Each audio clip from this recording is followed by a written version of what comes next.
Hello, I'm Eagle Gardens, Eagle Gardens 1 on Instagram. And this is fucking Talking Shit with Eagle, episode 378.5, the wormhole. Welcome back. Hopefully, welcome back. Get my chat going here. A little ahead of myself tonight with this. Usually I'm more prepared. Got some music rolling when I get this going, all that good shit. Jason Eyestone, excuse me. First up in chat, top chat. How you doing, my friend? Welcome back. Dragged over to the big screen. Oh, man, I like that. I'm liking the new setup. It's a little different, but no, it's not much. It's not new. Just the camera different here. What am I pumping there? Uh, Southern BT grower Dozer. Cheers to you as well. I'm still on top chat. Thank you for pointing that out. Excuse me. I was enjoying some cookies. I ran and got me some cookies. Well, I was had a few minutes break there. Pretty much everything cookies, man. They had chocolate chips, peanut or M&Ms, all that good stuff. What do you mean? Oatmeal? I'm the only one that likes oatmeal cookies in the house. Got 9 people watching. We only got 3 people in chat. What the fuck, guys? 8 people. One already dropped out. We just 207. BX Gunner 81. Cheers to you guys. I am rolling one up. Thinking about taking a dab, start things off. Yes, the Goddess Grows was a great guest. Yeah. Appreciate her taking the time. Even more, I appreciate getting to meet her husband as well. Mushrooms tomorrow. They may be a part of the 420. I think that, oh shit, what'd I do? What'd I do? I didn't mean to do that. I gotta go back. I do think they'll be a part of the 420 ceremony, that's for sure. Our episode 11 currently watching. I don't see 11 currently in chat, but cheers to you all. Get some music going here. Pause this video. 12 currently watching. Jason Eyestone, cheers to you as well. John, cheers to you. Thank you. I will be getting a hold of Jimmy. I started to just before the show, but I kind of got the show going as first. Cheers to you. Automation is freedom. Ah, you're a fellow oatmeal cookie enjoyer as well, huh? Please to us good cookies. Jamie Ream, cheers to you as well. Nice to see you in chat. I think I am going to take me a dab. See if I can get the dab, some type of dab music going here. Some type of dab too. Something to listen to anyway. Since it's just us currently. Oh man, growing with my Jack, how did you miss growing with my fellow growers? Episode 111. Oh man, I caught a little bit of it earlier as I was driving around, but I didn't realize it was such a lucky number for you guys. Cheers. Hopefully it's a milestone. There will be a 222 very soon, guys. Hopefully. All right. What do we get for dab music here? Let's just fucking go with the dab song. How about that, huh?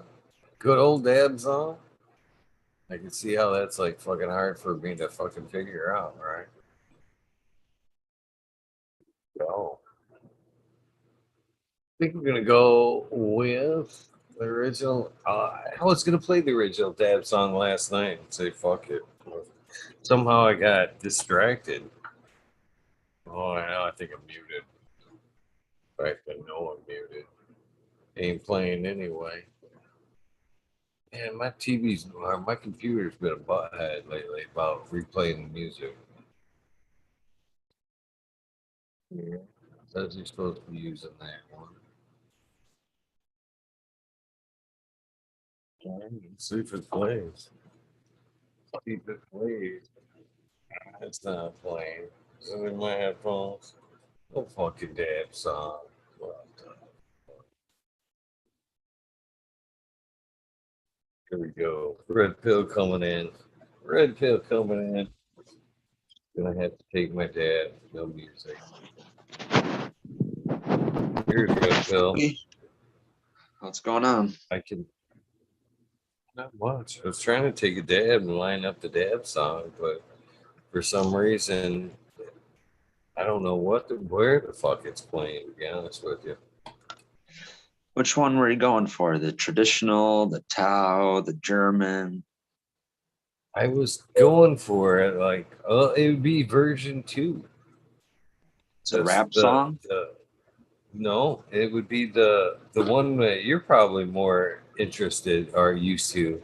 But let me see. I heard this thing just beep beep beep. So hopefully it picked up on the speaker and I can change over to I know it'll play off that. It didn't. What the fuck is it? Oh, Is it it's the old Tao Tao? No. And I'm gonna play it just because it's the wormhole. And fuck it. It's been a while since I've gotten that copyright anyway, right? No, it's this here for those who haven't followed along. Yeah, let's see. Baby, hook up. Hook up. It The was the original. Offspring intermission? Yeah, yeah. That was the original dad song. Right here is hopefully. Let me see if I get my Bluetooth connected first. I don't know what's going on. That's not right. It'll play sometimes.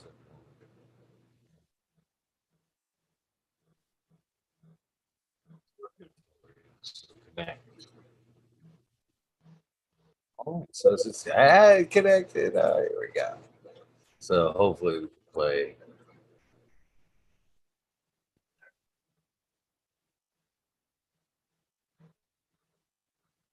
And it was shorter than any of the other dance songs too.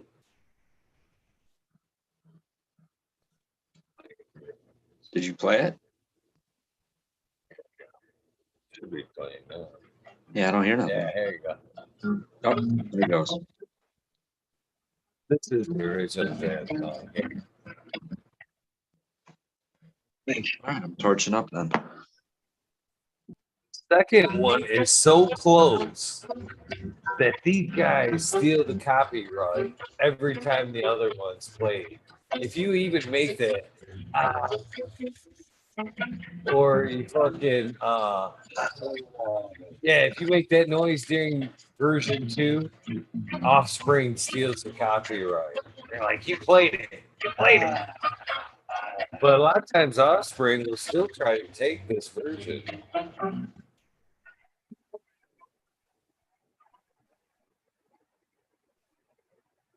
That version's only 49 seconds. So. Yo, what's up, guys? Here's Hey, what's up there? Dude. Rose, Johnny Cannacy, welcome. Please. Cheers. What's up, Eagle? How you doing? Doing the dab song? Just missed. Oh, Doesn't mean you can't dab into it, though. sorry. Yeah, I agree with Johnny. Oh. I'm going in. I didn't even dab during the dab song, so I'm going in. Yeah, I'm loading me up a nice fresh piece of Gone Dog Mimosa. This is some It's like Afghani. trip. What is it? Just regular Afghani. Oh no, this is the Mendo breath. Mendo breath. Whatever it is. It's pretty good. I can't complain.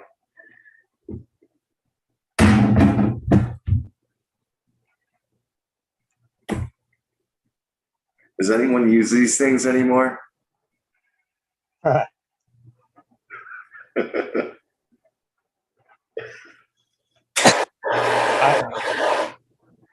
I do when I'm doing some plumbing, when I'm sweating some pipes. Flaring some stuff out. Yeah. Yeah, that's what I got mine for. I was using that for a minute, but it got too hard to start. So I went out and got me one of these little guys right here. Real simple, easy to light. Every time almost. Eventually I'm gonna get me one of those arc lighters.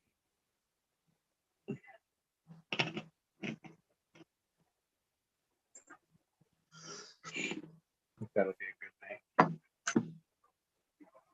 Yeah, I forget what I'm smoking on. I think this is the cherry punch. Isn't it?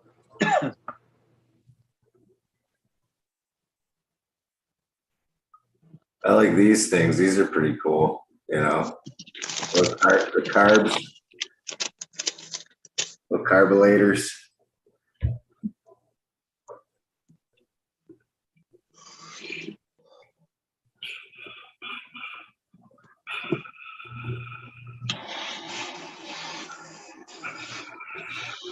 Good hit.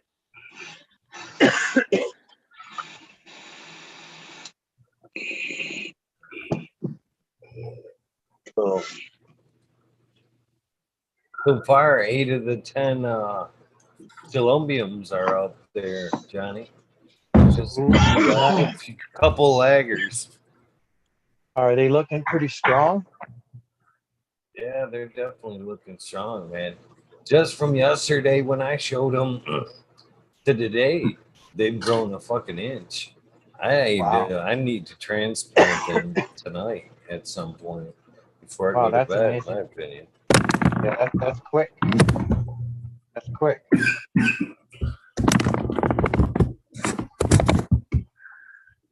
Yeah, mine was Joe will be coming. Joe will be coming on 420 from Oh, yeah? North Star, so I'll get to talk to him a little bit about the Columbia. So that'd be pretty cool. Yeah, that's cool. I'd like to talk to him about these Cassidys he gave me too. 'Cause they're badass. He's got a very unique grow to them, you know. Hey, Structure.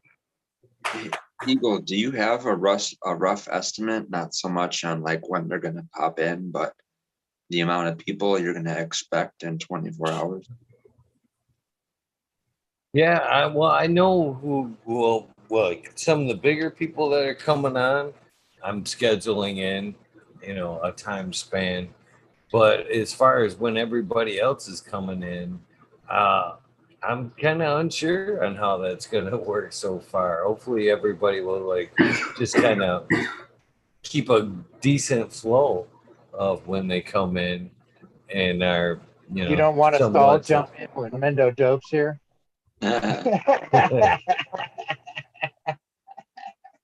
Yeah. Last year it was a tight schedule. It was a very tight schedule, but this year I've kind of left it a little bit more open to where it'll be a little bit more community based because things are more community based here too. Oh, hell yeah. It would be crazy not to involve some of the regulars and past guests in general. You know what I mean? So. Yeah, I only missed 2 hours of the first one. I had to pass out. Oh, that was gonna make me ask. So are you gonna start from the end of tomorrow, starting at 12:01, or are you gonna start at 4:20 on 4:20? Well, the 12. year prior, I did an episode, and then kind of wherever the episode left off, that was the official start of the 420.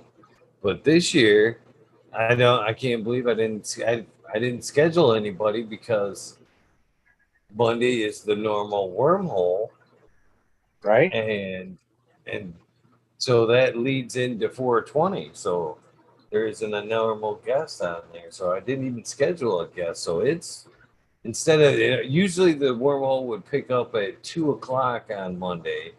Mhm. So I'm actually planning to go live tomorrow at 12 a.m., kicking it off with the free for all at 12.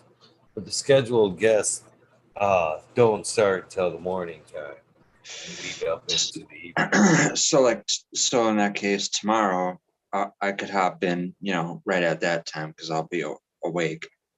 But then I'm probably Yep. gonna crash out at a normal time and then come back What? in during the day. What? You can't do that on 420. That's not how this works. No doubling up, no double dipping. No, Just wait. stay up There's with not us. gonna be. I can't Oh, wake no, and bake man. on 420. Oh man. You gotta stay All up and bake. Man, you red pill. 364. Yeah. You don't know how many the stats confirmed it all, man. You don't know how many people that were in chat, just like Johnny Cannacy, that were there all fucking day long, man. In chat, I couldn't believe the people that diehards that just the program, the show was still new, but it didn't take much coaching to talk in a bunch of people to go, what? Smoke weed for 24 hours? Shit, Okay. yeah, I'm in with you, brother. Yeah, let's do it. Damn. A lot of times that was fuel for me too, man, because I would fucking start to get faded a little bit. I'd look in chat and I'd be like, holy shit, Johnny's still in chat? Holy cow, one shot still in chat? Oh my gosh. If they're still here, I can keep doing this. One shot. So yeah. One shot LED. No, it was Drop Shot. Drop Shot is one that was here in the beginning. And I haven't seen much of Drop Shot. Remember Drop Shot in the beginning, John? Yeah, He was like one of the first ones to get a branch. And he was the funny story because the relating to the name there kind of I thought was funny was the first time we had somebody come into chat that was like, a shitty chatter, you know what I mean? A troll. Drop Shot fucking took him out right first couple comments. He was like, yeah, you're not welcome here. I was like, man, I'm glad I wrenched that guy. It's always funny because that always made me think, why did they make it a wrench? Shouldn't they have made it a hammer? Because you're hitting someone over the head with that hammer, right? Kicking them out, bah, right? Yeah, that's right. Maybe it's a wrench because they're just giving them a little attitude adjustment. A little time out, a little attitude adjustment. Yeah, definitely. I gave a couple of guys a few chances and it didn't come out good. Luckily, we don't get many of those. So no, we got a really good community here. I'm just we're blessed with that. They're all good family. Shit, I've liked this show. I mean, at first when because I'm like an old school kind of guy, I didn't know about this shit. And then when I got on it, I was like, is this real? Is this fucking real? Like, is this really going on? It's like, I was like, this virtual fucking place is real. It's crazy, And then I didn't think it was real. I was like, is this fucking serious? Like, and now I'm like, wow, this shit's fucking cool. Like, these guys are fucking solid, shit. I used to get wasted and just fucking go on everything and be like, what the fuck? And then now I'm like, this shit's rad. I'm glad I fucking fell into the algorithms of YouTube, because that's really what led me to all this shit. Was literally algorithms on YouTube. Like, Well, thank you, YouTube. yeah, weed That means tube. It's That weed means you're tube. one of the lucky ones because usually Yeah. YouTube tries to stop that. That's the whole reason that they have an algorithm. Back in the day when it was a free for all, it was so easy to build communities based on whatever niche you fell into. Yeah, And now, they make it so you can't even search people's. Like I tried saying it with Eagle. I can't get it when I wanted to go back and find Indra. I can't type the goddamn title word for word and pull up an Indra episode for whatever reason. It pulled up other people, but it didn't pull up. I could type it fucking talking shit with the Eagle episode, whatever, featuring Indra, and it didn't come up. wow, It was hidden for me. wow. And you're a Michigander too, aren't you? I'm in Wisconsin. Wisconsin. That's close enough. Yeah. It's right across. It's a hop, skip, and a jump. Mhm. Where they say, Yeah. Good old Lake Michigan. Yeah. So here's something funny. Check this shit out. A little while back, I built myself a raised bed platform of 4x5 outside. You guys seeing that? And I haven't filled it up yet. I don't have enough soil to fill it up yet. I didn't realize how much soil I was going to need. Yeah, so I'm taking my time with that. But there was a bird that dropped down inside of it, a baby bird, and it couldn't get out. So I put water in there because it was in there for a couple of days. And I threw some pot seeds down in there so it could eat them, right? Well, it never ate them. And one day I finally just set up a crop so they could get out. Well, I've been watering that area, getting it ready for,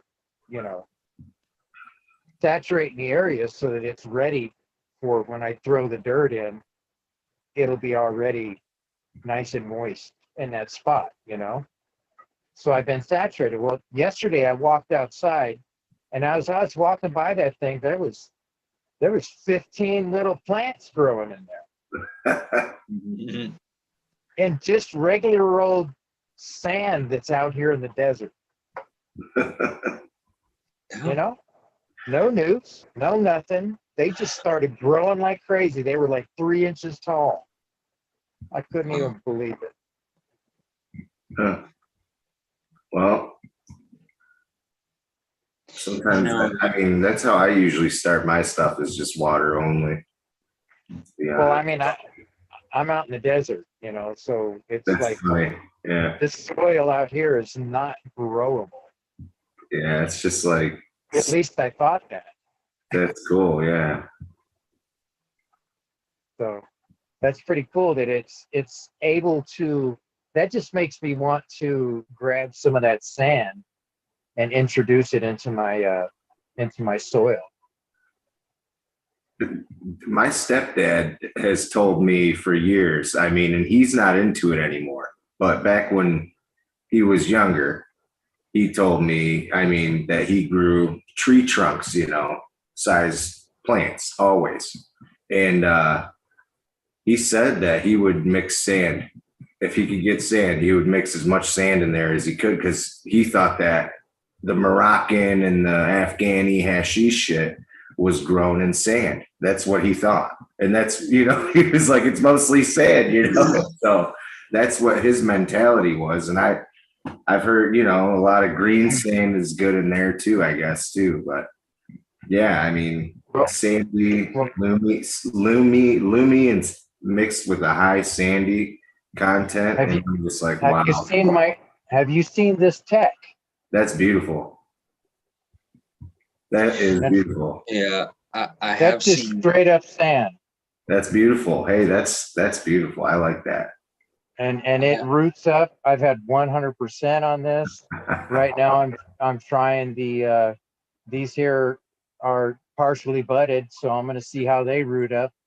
I'm not seeing any deficiency in the leaves. Dude, you're alive. That's great. Yeah. Yeah, they look really good. and I keep them inside the dome with water down below here. Anytime I see this here start to get a little bit white on the top, I just put a little bit of water in there, just a tiny bit, Bam. and it's all good. What were you saying, Red? What's the average? What's the root time like on that, Johnny? Is it like a Well, week, the last 10 time- days? Last time I had it in 10 days. I'm going to check it in 8 this time to see how it does, you know? Because if it's that healthy right there, it's got to be doing good. You know what I'm saying? Yeah. And that's just literally cutting it. I soaked it for 4 or 5 days in aloe water, and then I just stuck it straight into the sand. Hell yeah. That's the only thing I've done to it as far as putting anything in it. And then it's just total sand, nothing on the bottom of that. Nothing on the bottom. Hey, Just are sand. you picky? Are you picky with your aloe water? My aloe water? Yeah. Well, I just snap off a leaf off of my plant, throw it in the Okay. water, and mix it. Okay. Yeah. I No, either but do that or I like to get this jug of, there's a jug of certain stuff I found that has no additives whatsoever. It's just 100% aloe. And Yeah, it's you in can the big, I like I've that. got some of that. Yeah, I've got some of that. That's the Yeah. kind of stuff that I drink normally. Yeah. Yeah. You know, I get that from the health food store. Yep. Yeah. But that's expensive. Yeah, it does. Dude, it's so I cheap. could make my own aloe water. You know what I mean? I could make my own aloe water. I got RO water. Yeah. I could just whip that stuff up and then filter it, you know, if I wanted to. Yeah. Or drink it with the meat in it, you know, with the chunks of it. It ain't gonna hurt. It Yeah, is a that's tough good for drink, you. though. I tried some of it. It was a tough drink. You're Actually, not just I've going to drank- go straight to aloe water and have a glass of that and be like, yeah, this is the shit. It's kind of Well, like it's- kombucha. You have I to saw like, I saw someone that they did like what, you know, they cut it apart, they scooped it out, let that whole like jello pad of the innards of it sit in a They like call that the meat. Yeah, the meat of it. yeah, That's right. they let that sit in a pitcher of water for I don't know how much amount of time, but then they poured it off to where they just captured the meat, right? And then they discarded that water part. And that like yellow sap you get, I guess, is what the unpleasantness of drinking it comes from. So he I would think that separated would be the meat. chlorophyll of it. Yeah, he was just showing a way how to make it taste better, or you know, make it better downable. You know, and it's Yeah. Well, Eagle, they've got to have some Mexican cantina type or not restaurants, but stores around there where you can buy the meats and stuff like that from them. You know that they. Okay, well, if you have one of those, they actually have a location in there where you could buy mango flavored aloe water, wow. aloe juice, and that shit is. There's this place by me that has fucking banana leaves that's in a freezer and shit. Like it has like banana leaves, the fresh hibiscus flowers. I mean, they have all sorts of shit. They have like cow tongue, cow brains, all sorts of stuff like that. I mean, dude, I never seen no mango mixed with aloe vera, but Oh, They- it's good. they have some Mexican markets out here by me. I don't know. In Clio, I mean, they're all over Michigan though, really. Little Mexican markets. You'll see them, man. Yeah. Yeah, go in there, look for them. They have containers that are like, shoot, they're almost like 2 foot tall. That Okay. you can get a hold of. Yeah, Okay. they have mango, pineapple, a couple other flavors, strawberry. Oh, the Jumex. The Jumex. I know what you're talking about. Yeah, that stuff's good, man. It's got Yeah. chunks of yellow in it. You know. What you're talking Good about. stuff. Yeah, and not only that, when you're out in the desert, it makes for a great source of it keeps you hydrated very Antiperspirant. well. Yeah, replenished. Keeps you very well hydrated is what Yeah. I'm saying. Yeah.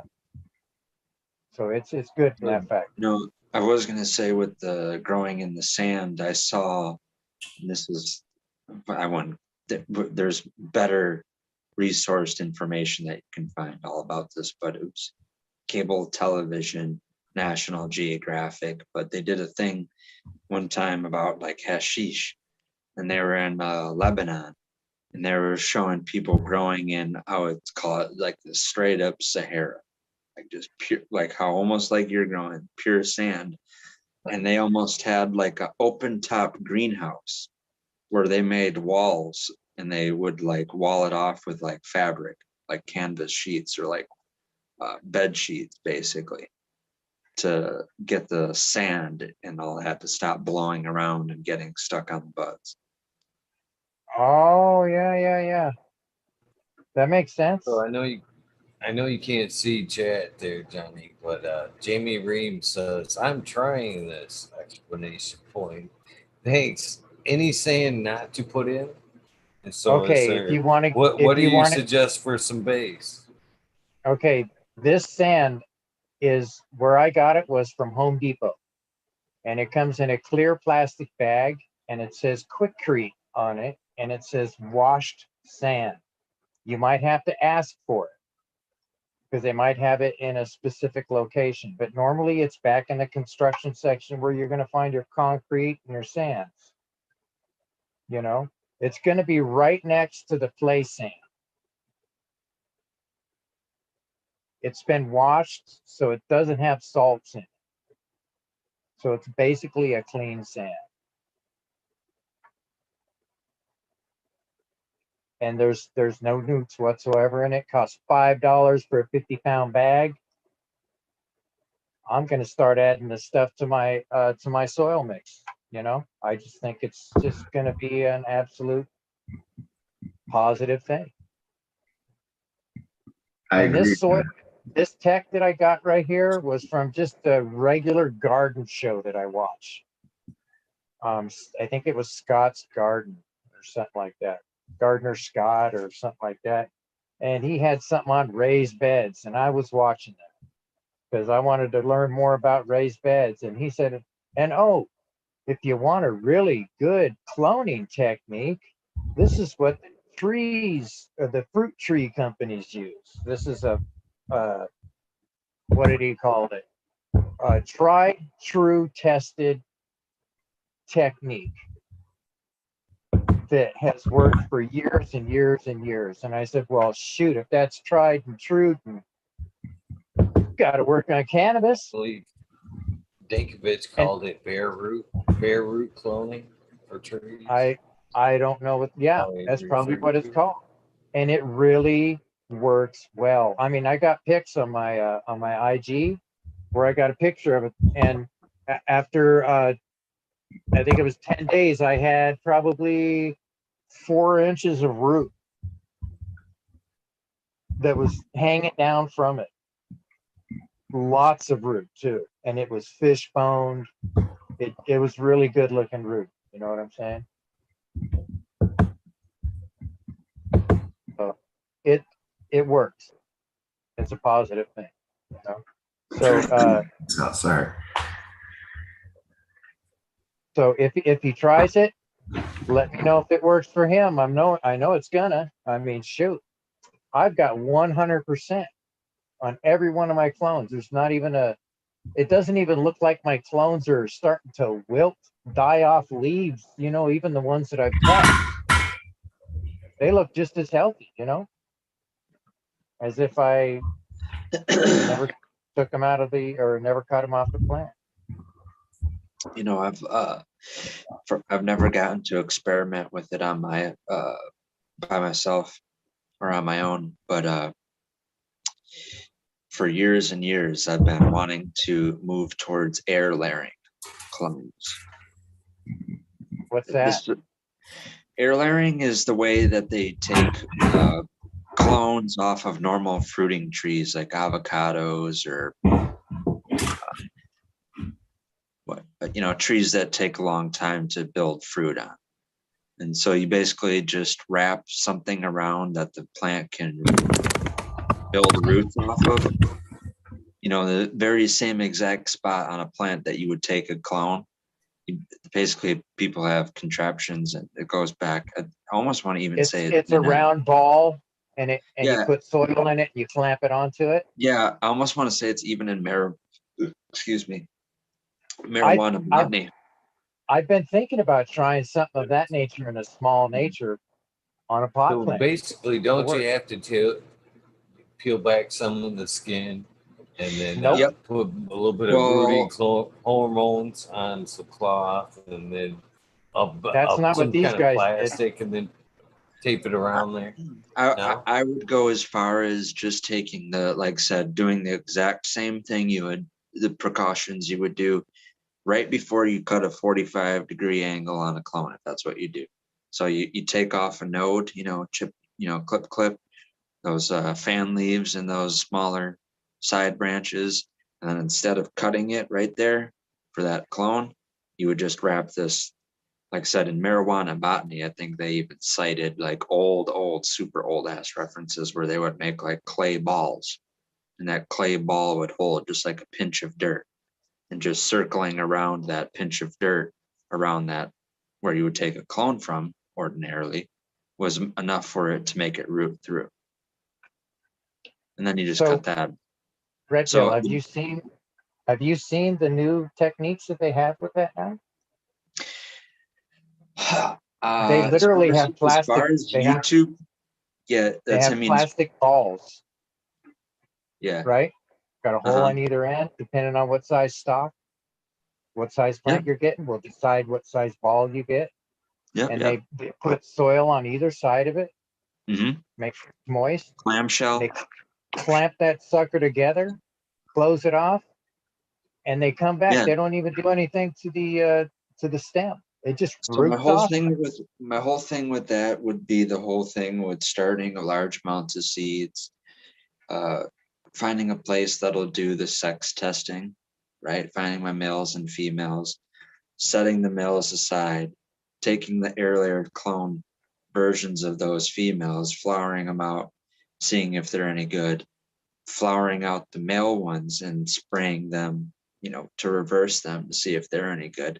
So I just like the whole aspect of you got your mother plants and you got a clone. You're basically only doubling the amount of seeds that you started. So saying you're doing a 10 seed pheno hunt, you're only going to have 20 clones, or you're going to have the 10 seedlings and then the 10 clones from those seedlings. You don't have to fuck around with having to take, have multiple mom and dad plants basically and take clones from bunch and rooting them. And then you got the plant that you throw in a flower backed up with like 3 clones of every single phenotype. And then your plant count numbers out of control. It just seems a better way to do it. Also, because you can do that, you can air layer it and then you have less of a veg time because you don't have to take like a 4 or 5 inch, tall cutting. You can do it with a huge ass plant that you mothered out and take like a 2 foot tall or 2 foot, long at that point. Air layered clone. Right? Exactly. You can take a long branch and just clone that sucker instead of even waiting for it to be cloned. Yep. You wrap that sucker on there, it starts cloning on its own. It roots out. Yes. Have you guys seen that product that's like you put like a ball around the branch as it's growing? Like say this is the plant and say this is a branch. You put a ball around it that's like soil, and it starts growing roots, and then you cut it off, and it's like a perfect fucking uproot cutting. It's great. Yeah.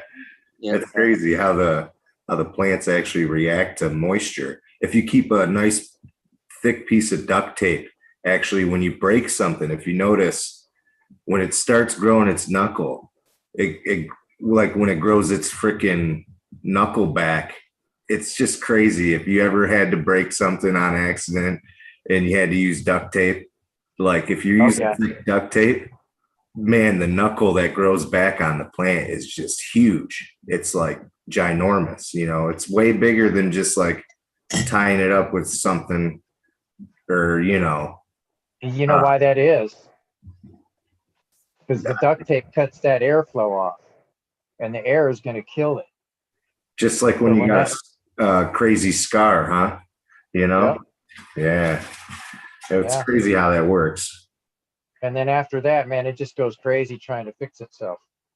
Oh man, it's awesome. I love seeing big knuckles. Yeah, those are awesome. It's better at regenerating itself than we are, because if you cut a finger off, you're not just duct taping that to solve it. And sometimes I do. I have. Okay. I have done that too. You can rejuvenate up to the cuticle. Did you know that, redpill? Actually, I did, because my aunt and uncle are meat market and caterer, meat market owner and caterers and festival hall thing. But my mom, numerous amount of times, would be there butchering, and she cut off the tips of her thumbs and fingers all the time. So, yeah. I have as well.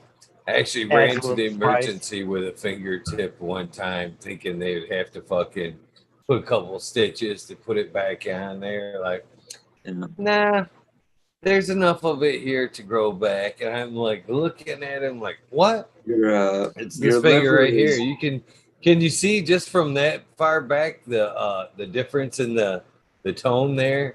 How at the tip there it's like yellowish to white almost. Yeah. It's still that part has been rejuvenated from. I actually cut that fucker off with a utility knife. Just took the top of it right off. They were like, yeah, you didn't, as long as you don't cut into that white part there, you'll rejuvenate anything after that. And I'm like, no shit. And I'll be damned. It grew back, the nail grew back. It's numb as shit, but it's functionally there. I bump it on shit all the time, but yeah, it's functionally there. I can't feel nothing, but it grew back. I broke my toes so many times. I always hit it on shit. I lost my perception of like walking, because especially barefoot, I'll just like stub my toe, my pinky toe or my big toe on anything, and I broke them so many times. It's crazy. So your toes are like the people in like New Orleans or Florida that get their house destroyed by hurricanes every year, and they're like, fuck it, we're staying. ET phone home shit, you know what I'm saying? Me and my girlfriend were talking about making because we listen to this, it's Dave and Chuck the Freak 101 on the riff here in Detroit, and they talk about these internet sex people. It's hilarious. And me and my girlfriend are like, damn, my feet are so fucked up. People would probably pay $1,000 to just, see me stepping on watermelons. You know what I mean? Because she said they say the more fucked up your feet are, the more money you make. And I was just like, oh my God, that's fucking crazy. I'd make $1 billion. I swear to God. I got fucking homemade. What state is this? What country? Michigan, USA. Dave and Chuck the Freak, you gotta listen to these guys. They're hilarious, man. I'm telling you. They're probably gonna get some kind of lawsuit, though. I swear. Knock on wood. I hope they don't. But I'm not gonna say why. Obviously, if I hope they don't. Stepping on too many toes, right? Stepping on too many toes. Yeah. They do. Yeah, dude. They do. Yeah. They fuck with Florida a lot. They make fun of Florida because like a lot of funny shit happens in Florida. I don't know. Yeah, there for a while I saw a thing where it had a thing where they said the Florida Man episode, and they would always have somebody down there doing something crazy. They had a guy that was completely drunk driving his riding lawnmower. He had to go to the store and get some beer, and he says, well, I can't drive my car, so I drove my lawnmower. Did he bring his alligator? I don't think he brought his alligator, but I think he had an accident too. Oh damn, that sucks. He might have flipped it over or something, Yeah. Driving a little bit crazy. Well, thank God it doesn't snow down there, or some fucked up shit would happen. Yeah. A lot of fucked up Yeah, shit. there's people like that. There's people like that in every state. Yeah, exactly. It's just who catches them, you know. I I knew a guess. couple of people like that in Oregon. Where at? In Oregon. Oh, I love Oregon, man. That place is great. Yeah. Hey, we got some good country boys out there. Yeah, man. Yeah. I stayed out in like Cottage Grove for a little while, and in like the Umpqua National Forest, you know. Oh yeah. Yeah, dude, and I met some pretty cool creatures out there, dude. There's some good people though, for sure. At least they didn't attack me at all first and then ask questions. I like that about them, you know. That was pretty cool. They could have, the way that it's set up out there, nobody's around, so anything could have happened to me. But they didn't. They talked to me first, and then we actually ended up, talking the shit. So Yeah, there's a lot of good people out there. yeah, it's pretty cool, man. There's some pretty cool houses out in the middle of nowhere out there that it made me change my perception on how I would like to have a house, like, oh shit, I could build my own house out of like big pebble stone myself and fucking make it geothermal. You know what I mean? Like build it halfway into the ground. I seen some pretty cool houses out there, man, that were like, whoa, got to change my fucking perspective now, Yeah, I grew up in Coos Bay, Oregon, and back in the 70s when I was in school, one of my best friends, I went out to his house, and they had a cabin out in the middle of the woods up on a mountain, and had no running water, had an outhouse, and it was the coolest looking house I'd ever seen. The way they built it, it was just a badass log cabin, huge loft. It was massive, had an awesome kitchen. It didn't have any modern features of any sorts, but it was just it looked like good living to me. Yeah. Yep. Yeah. At least had a huge garden out there. That's how they were they were completely self-sufficient. They had a garden, they had a well, so there was no issues. A lot of the non-cannabis related videos I watch on YouTube, I'm obsessed with log cabins. Yeah. So have you the chumming and the what's it called? Do you like the saddle style with no minimal like iron and steel, or do you like the modern style log cabins? They're like entire log frame thing. Right. Every bit a of notch style, right? Notch, saddle notch, saddle notch, yeah. I watch these Amish log cabin builders. Yeah. Metal Lark log homes. Look them up on YouTube.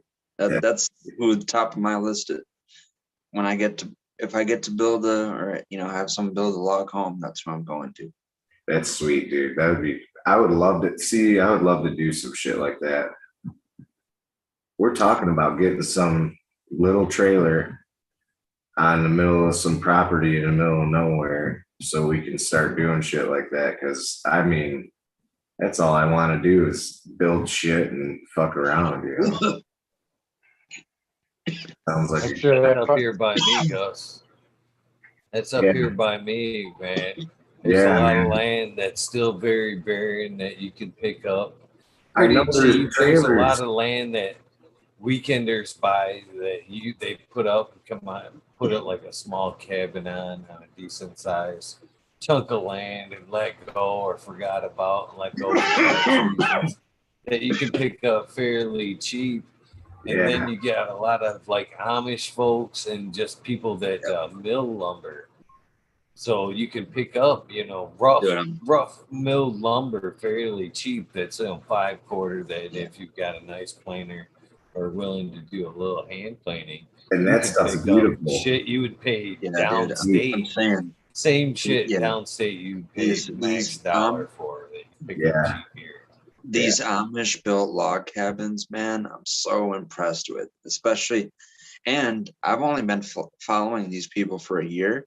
In the past year, their business is times 300%. They used to have, when I started following, like a 6 to 8 month waiting period before they get to you. Their building period is actually more like 2 to 3 weeks up to 2 months, depending on how big your thing is. They're like busy worker bees.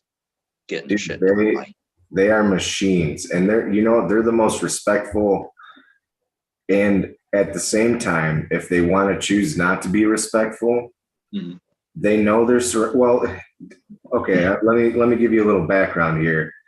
My brother lives on, used to live on the border of like Indiana, Michigan. Okay, and there's like a lot of Mennonite and Amish communities over there, and lo and behold, he befriended a lot of them. And like my experience, I got to meet these guys and their family, and it was really cool. They were making fucking grape juice at the time, and their kids' like nasty ass feet were fucking smashing this shit, dude. And I was just like, oh man. He was like, you want some grape juice? And I was like, yeah. Fucking hugged it down. I'm like, that shit was good though. That's the cure to COVID. You didn't get COVID in the past year, did you? Oh no, that shit was amazing. But check this out though. That's how the Italians do it, man. He spoke Gaelic. He spoke Gaelic to his kids to come over and introduce themselves. And he gave them the opportunity. He was like, do you want to say hello to this guy? The Englishman. And like 2 of them said no, and 2 of them said hi. I'm so and so. I forgot their names, but I was just like, wow, they run this shit crazily. It's crazy. And the machines are just big tools that like people and horses use. You know what I mean? It's amazing. It's pretty cool. I mean, I don't know. They're ingenious. Yeah, the people that I watch, they like I said, a year ago when I started following, previous to all the bullshit, it was like 6 to 8 month period, and now they're on a 18-month waiting period. So their business just basically tripled this past year. There's a lot of people wanting to get out of the cities. Yeah, man. Get you a log cabin out in the woods. They're out in Montana, and Montana's medical too. So I always thought about it, and I've been out all different parts west, to Yellowstone and Mount Rushmore and all there and in between. And I really like that area. I won Montana's got some great rivers. Yeah, dude, it's really nice. I can't wait. I could do me some fishing up there. Oh man. I've been thinking and I can really feed my plants with the guts. Hey, I think I've asked this before, but does anyone from Earthbox or SIPS experience, do you know if you can incorporate aquaponics with SIPS? Can you basically use... Hang on a second.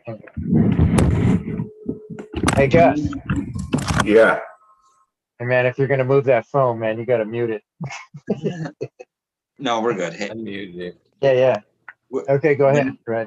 Can you grow with aquaponics and SIPS? Is there anyone knows that's doing that already, like a earth box, or any type of sips container that's using? I wouldn't see why not. It's still gonna have the minerals in the food, right? Well, fuck. I'm always worried if there's overkill. Is that instead of doing it too much? When my neighbor washes out his 80-gallon or 100-gallon tank that he's got over there, I always go over there and help him out with his procedure so that I can collect all that poo, and I put it into containers with I cut it 50-50, or no, not 50-50. I put about that much down at the bottom of each one of my 1 gallons, Mm-hmm. and then I fill it up with RO the rest of the way, and that's what I use a lot of the time for an extra additive in my veg area. Nice. When it comes to the aquaponics and the sip totes thing, I think the closest thing that you can get to like success with that would be like the dual root zone kind of technique, What's that dual root zone? Dual root zone is when you take, let's essentially say we have the sip tote, right? And at the bottom of the sip tote, there's big, huge rocks, and then smaller rocks, and then some sand, and then we have our soil layer, basically, right? Right. Underneath that, right, we have our water cache, but underneath, let's say we have a fish tank underneath that, okay? And this is on top of that. Mm-hmm. So basically, you figure out before you even, whatever container that you're using to put into your aquaponic, like a flood and drain, instead of having a flood table on top of, you have a sips container here. and the aquarium on bottom, and you have a tank that will fill up that sips container. Okay. You have basically recirculating aquaponics set up to refill that. So, right. So what I'm saying is your level where the rocks are, like underneath here, right? Mm-hmm. Where those big rocks are, that's where you have your water level, right? To where it barely, you don't want it even, I don't think you really want it to touch your soil at all, okay? And you're going to want to figure out how much water your soil capacity has before it drips out. You don't want any of this to leak into the fish tank at all, and what you want is to take the good stuff, obviously, That'd be cool if, like I said, if you could make like a stacked, like, normal, like say 4x4 flood table. Dude, I'm talking, that's sweet, dude. You double stack it so that flood table is still getting flooded, right? And then it's got maybe, I don't know how the setup would be with, if we're doing it with pumps, if you still have to do it like from like an earth box setup, and you have I don't know what the technical term of it, but the up tube, that you're looking down into to see what your water level is, right? That's replaced by your pumps. So you have a stand or what do you want to call it? A shelf that holds this flood table, right? So underneath there's space. Underneath you have space for the aquarium or where the plants or the fish are habitating. That's where your pump is. So that pump, fills this drain table that directly sitting up above it is whatever you want to call it, netted pots with whatever medium in it. Like you're saying, a rocky layer on the bottom with super soil on top, right? Yeah. So it's just like a hydro setup, just like flood and drain.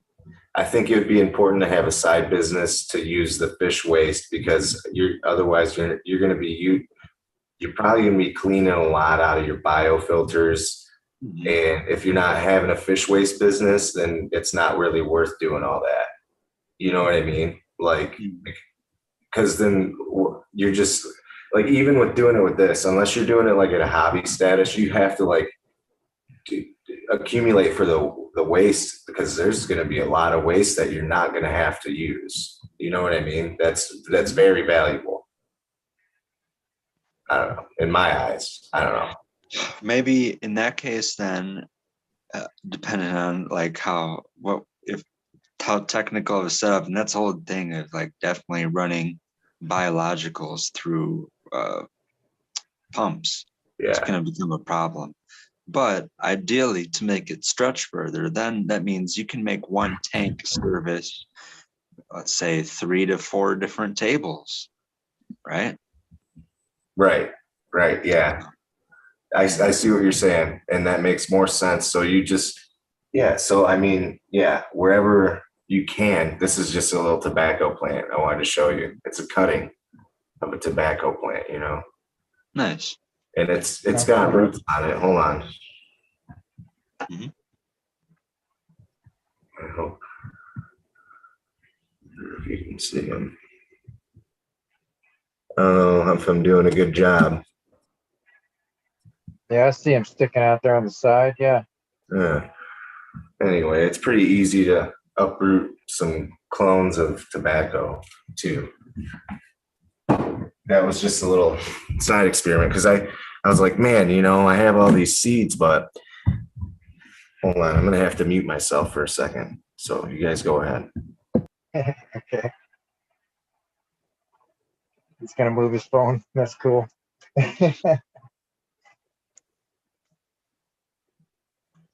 The damn Zoom etiquette.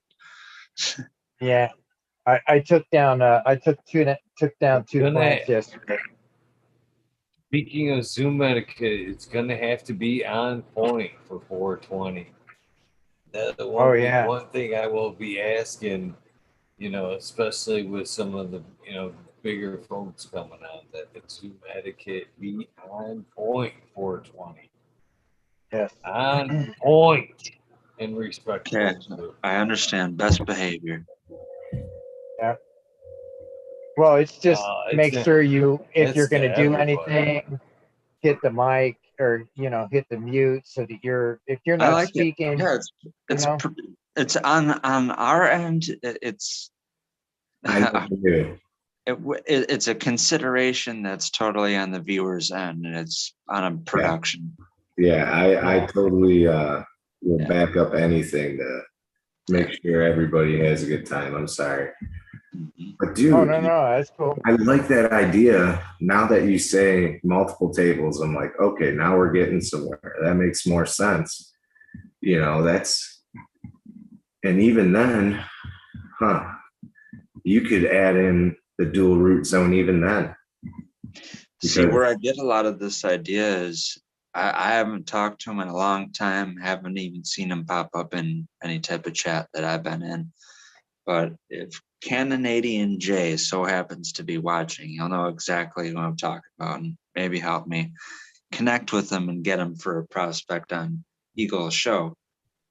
Okay. He's done He's 300. been here many a He's a time. frequent of this.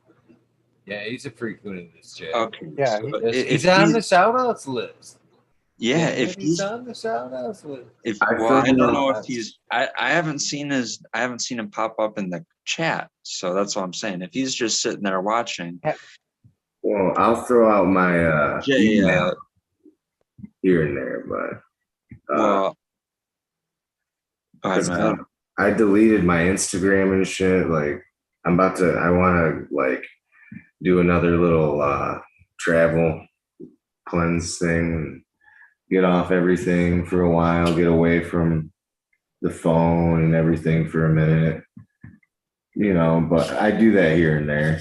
But and here I am on the YouTube thing, but you know what I'm saying?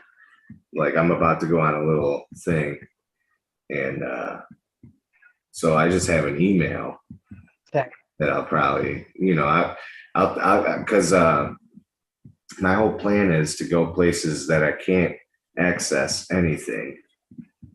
And then I basically go to like a Walmart or a Starbucks that's like 50 or 100 miles away from there, you know, and then I'll get my supplies and then I'll go fuck around for a week, you know, out in the middle of fucking nowhere, and go back, get more supplies, do that until I have nothing else to fucking stand for. And I'm so irritated with it that I have to come back to society, and I'm thankful for it again, because the whole thing is I'm just sick of society right now. It disgusts me. So I'm like, I got to get the fuck out of here, go into the woods a little bit, get my cleanse, you know, and then so that way I can be like, oh man, I'm thankful for society. I'm thankful for people again. You know, you guys are cool as fuck. I'm glad you guys exist. You know, like the weed community and you people in general. I've been watching you guys. You guys are cool as fuck, man. But yeah, it's like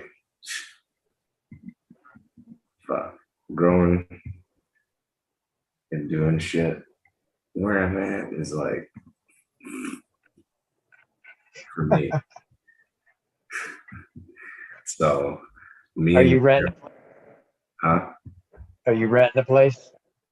Yeah, and me and my girl are like, we've been looking for a place for a while, I guess, and I don't know. I just like gotta get one more good travel experience in before we get down to it, I guess. But you know, I got all these seeds I made that I'm planning on doing future breeding projects with that I'm excited for. What kind of combinations you got there? Well, I love Gorilla Glue. I always have. So I found this one that I like. It's Glue Sniffer from the Mendo 2020. And I'm like, it stacks up pretty good. But it has this like very old school that I remember, you know, when it first came out, shit. Like I was like, wow, that brought me back. It was cool. And so I hit that. I found a good male, and I hit that, and I had like, so out of 50, I only had 50 seeds, you know, because I ain't got doing that much. I don't have that much or whatever. And I had that. I found a male, and I wanted 2 females of this boom bat from Soul Rebel. It was a tester that my buddy got, and I was like, fuck it. He couldn't do it, and I was like, I'll do it. And I'm like, you know, I'm not gonna ever sell this shit or try to put my name on anything. Maybe, you know, who knows? If it's good and it's like pure fucking fire, then yeah, I might one day, but probably not, dude. I just want to hand out and fucking chill. But Yeah, but your combinations, what made you decide to slap the 2 different ones together? okay, so I got several different ones. Okay, so this the Cherry Garcia, my favorite one from. I'm just trying to pick out how you came about. No, I got you. I'm gonna get there. You know what I'm saying? Yeah, that's what I'm looking at. Okay, so with the Cherry Garcia, I was on here. That's how I got on the wormhole. But with the Cherry Garcia thing, one of my buddies got off of the bad, doing. I basically locked him in my apartment and fucking had him smoke black cherry soda from TGA. You know, best. It was black and it tasted like fucking black cherry soda, and it was amazing, and it put you out. You know, it was good fucking shit, and a lot of it hermied out, and I got a lot of it for free, you know, because I was homies with somebody, you know, yada yada, and fucking I locked him in my apartment and I had him smoke fucking Bob Marley's for like 2 weeks, dude. He got off heroin, and I've been looking for that shit. Oh, right on, man. I've been looking for that shit ever since, dude. And somebody stole my seeds. Black cherry soda didn't necessarily have a problem herming. It had a problem it had an autoflower trait. Really? If you veg it for too long, it wanted to take off and start flowering. That's And even so with the clones, it was tough to find that sweet spot to clone it as well. I just wanted to throw that in. I'm still listening. I'm just working in the background. Yeah, that's so good to know. No, that's so good to know because these the Cherry Garcia, right? So it has this black cherry soda lineage, and I was like, man, I gotta find one that's like that. Well, I got this one that the bud turns purple before the leaves do, in a way. You know what I mean? So I'm like, that's cool. I like that. I'm like, that's the one that I want because that was the black cherry soda that I had with the most licoricey soda. Like it was like straight up Coca-Cola slapped with black cherries. It was perfect, you know. Yeah. I had something like that I called. I cracked it open and I told my buddy, this could have been scripted. He came up with a perfect response for what my indication of it was, and I'm like, smell this. And I'm like, this either to me smells like something like cherry Coca-Cola or Dr. Pepper. And then he smelled it and he was like 23 terps. Because Dr. Pepper's thing was the 23 flavors or whatever. It's like 23 terps. And that was actually ironically, it didn't have black cherry soda in it. It was a Space Queen heavy pheno of Third Dimension. Oh man. And it was a very cherry, very pronounced cherry pheno. That's something that got passed up. Ironically, in that round of seeds that I sprouted, I grew out the Third Dimension and I grew out Bubba Love from Alpha Chronic Genetics. And I grew out that Bubba Love because people back in the day were obsessed with one grow in particular of Bubba Kush that I did. And from that point on, people were always like, when are you going to grow Bubba Kush again? Bubba Kush. So at some point, I figured I had to get a new Bubba Kush line or, seeds to grow again that people would like. So my intentions, and I did make them, those were seeds that I got taken in the bus that I got in. But I made Bubba Kush or Bubba Love F2 seeds, right? And I thought like, man, I grew them at the same exact time. And I didn't know it at the time how good this pheno of Third Dimension was going to be like. But I separated that male and the particular female I used for that F2 line out of the tent that I had the rest of the Bubba Love females in with the Third Dimension females, because I only sprouted 2 out of a 10 pack of Third Dimension. And actually, that's why I brought this up, because the very first seed release of Plushberry and Ace of Spades on Attitude from Subcool came with a promo. And if you were the first 100 people to order either Plushberry or Black Cherry Soda, you would get a free pack of Kush, or Kush, the Quush, the Space Queen crossed to Bubba Kush. And then it dropped off at that point if you weren't in the first 100. And then if you ordered Bubba Kush or Plushberry or Ace of Spades, you would did you get it? No, I didn't get the Kush, but I got the Third Dimension. That's where those seeds came from. So like after Plushberry too? Huh? Did you do Plushberry too? Yeah, I got the very first seed release of Plushberry and Ace of Spades, because and I've talked about this numerous times, but that was when I got obsessed with pink. I like Subcool show off those pink the pink black cherry soda that he originally got the clone. Oh, wow. And my intentions were to find a pink phenotype. But for some reason, the vibrance of pink came across more in the Plushberry, and the Ace of Spades got more purple magenta.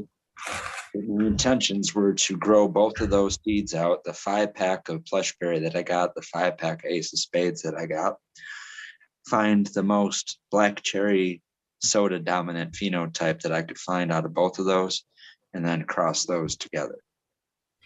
Dude. But Wow.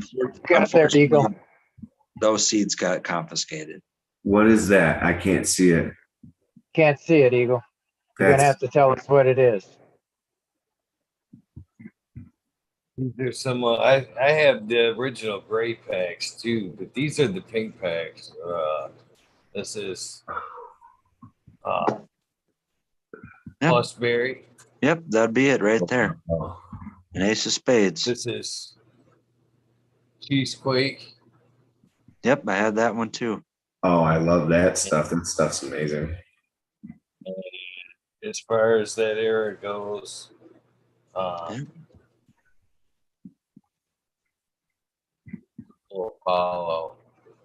It's Purple blurry, Apollo? man. I have Void? Pack of the Third Dimension too. Yeah. Purple That's Apollo. nice. Yep, the Void. That one's good too. Underestimated. There's a few underestimated ones out there.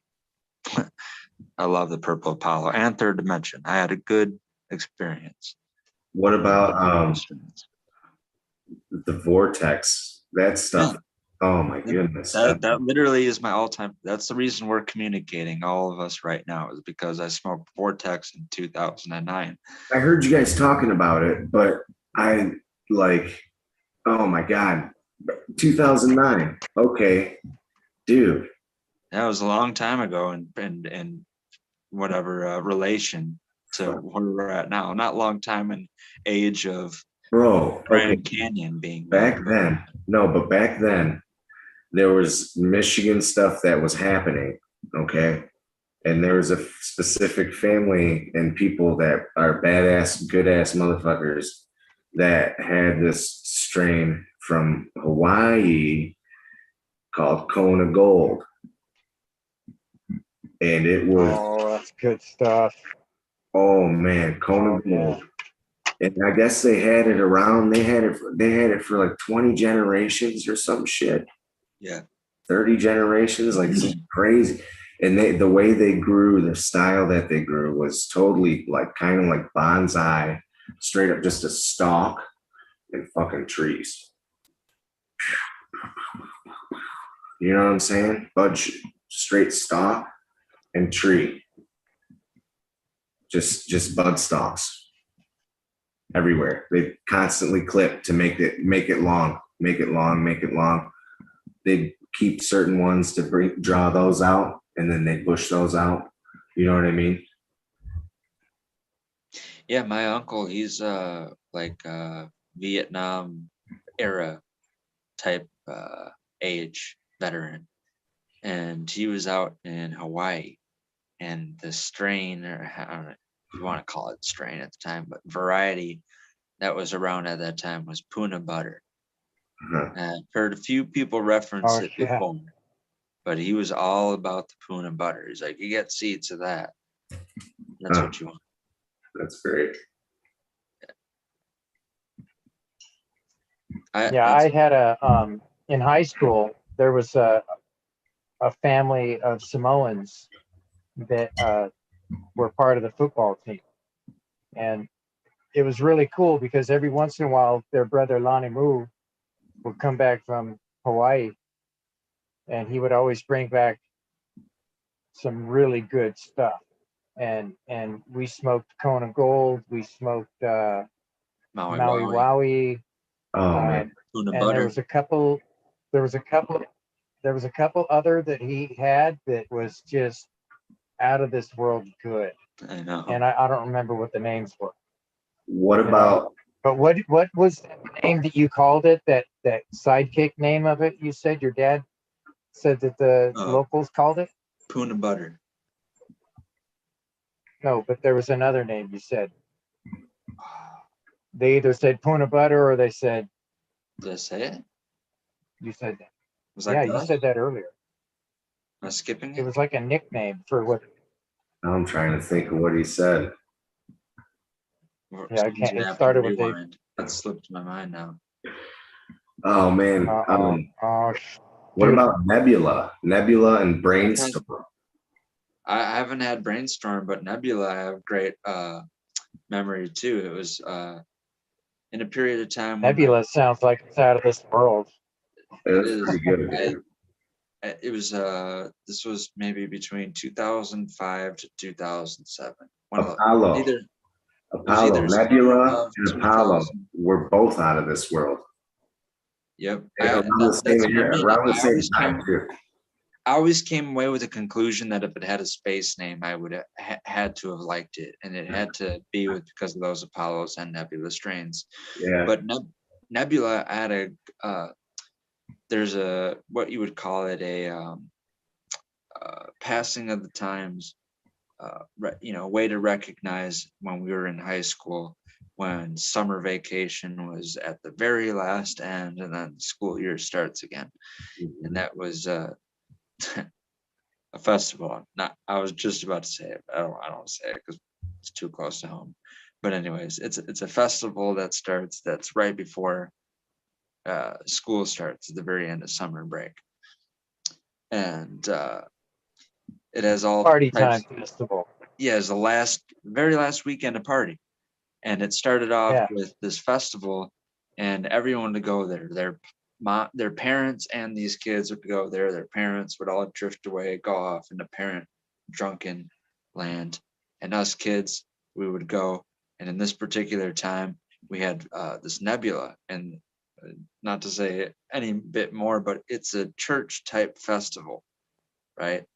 And we're smoking the shit out of this Nebula. Like every 5 minutes, we'd go to the safe spot where we had a little bit of zone where we could smoke the Nebula, come back into the festival and ride that gravitron ride, where you just sit on the back and it spins you around and you're just sitting there spinning.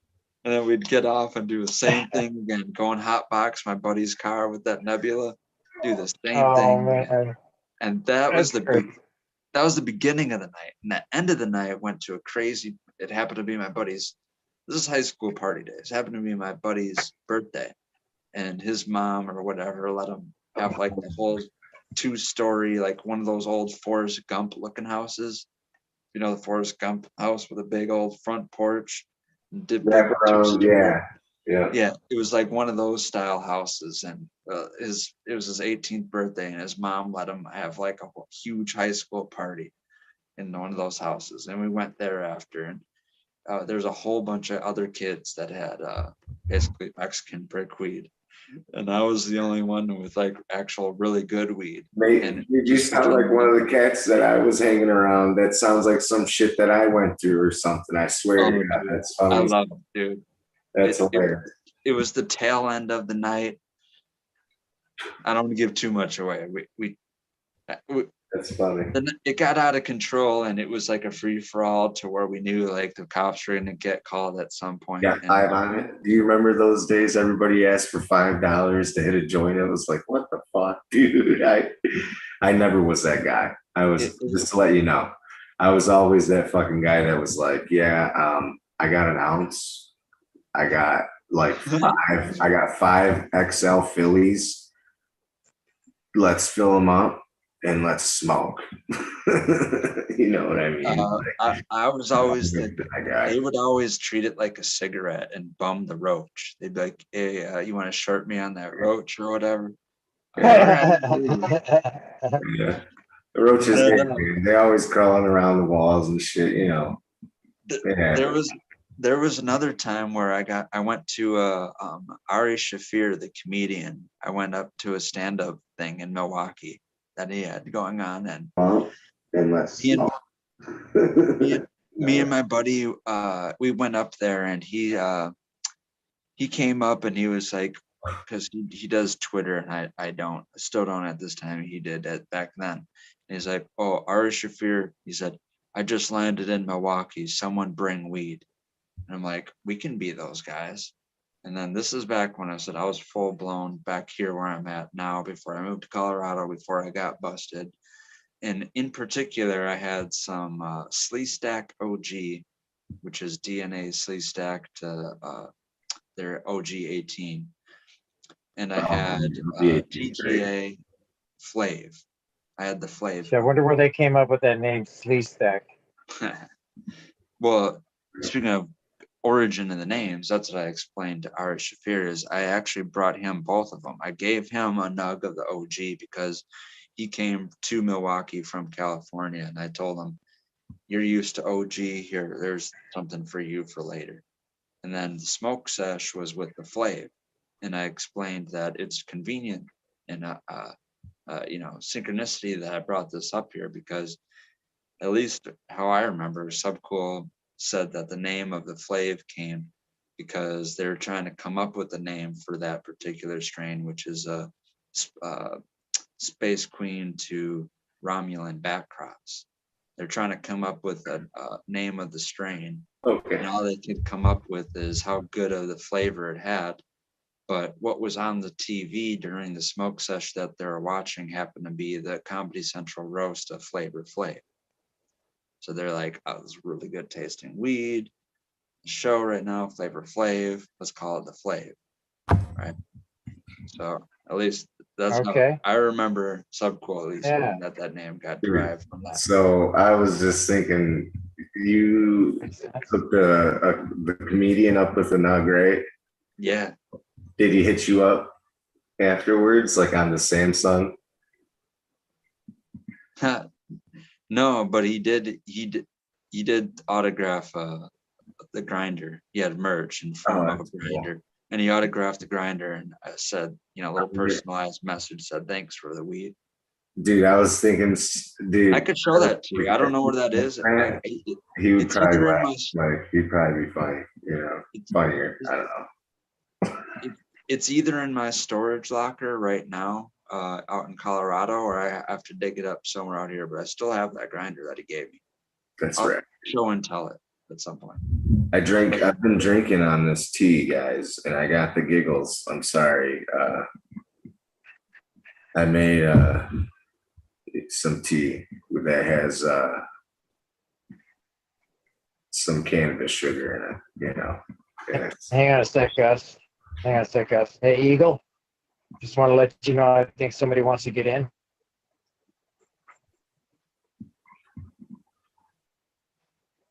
Go ahead, Gus. It's Johnny, but he's in. Otherwise, you wouldn't be able to see him.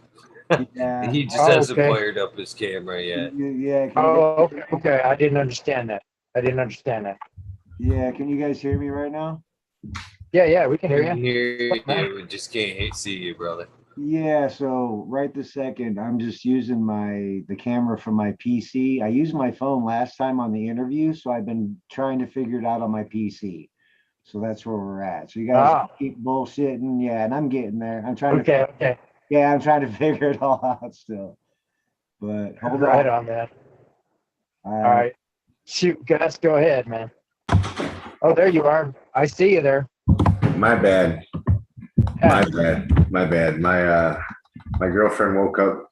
She's like cleaning. She wakes up and cleans up everything. Like that's just. I need one of those. Beautiful. It's great. Yeah. I need one of those. What else did I ask for? Exactly right. So anyway, I forgot what I was even talking about. You know what I mean?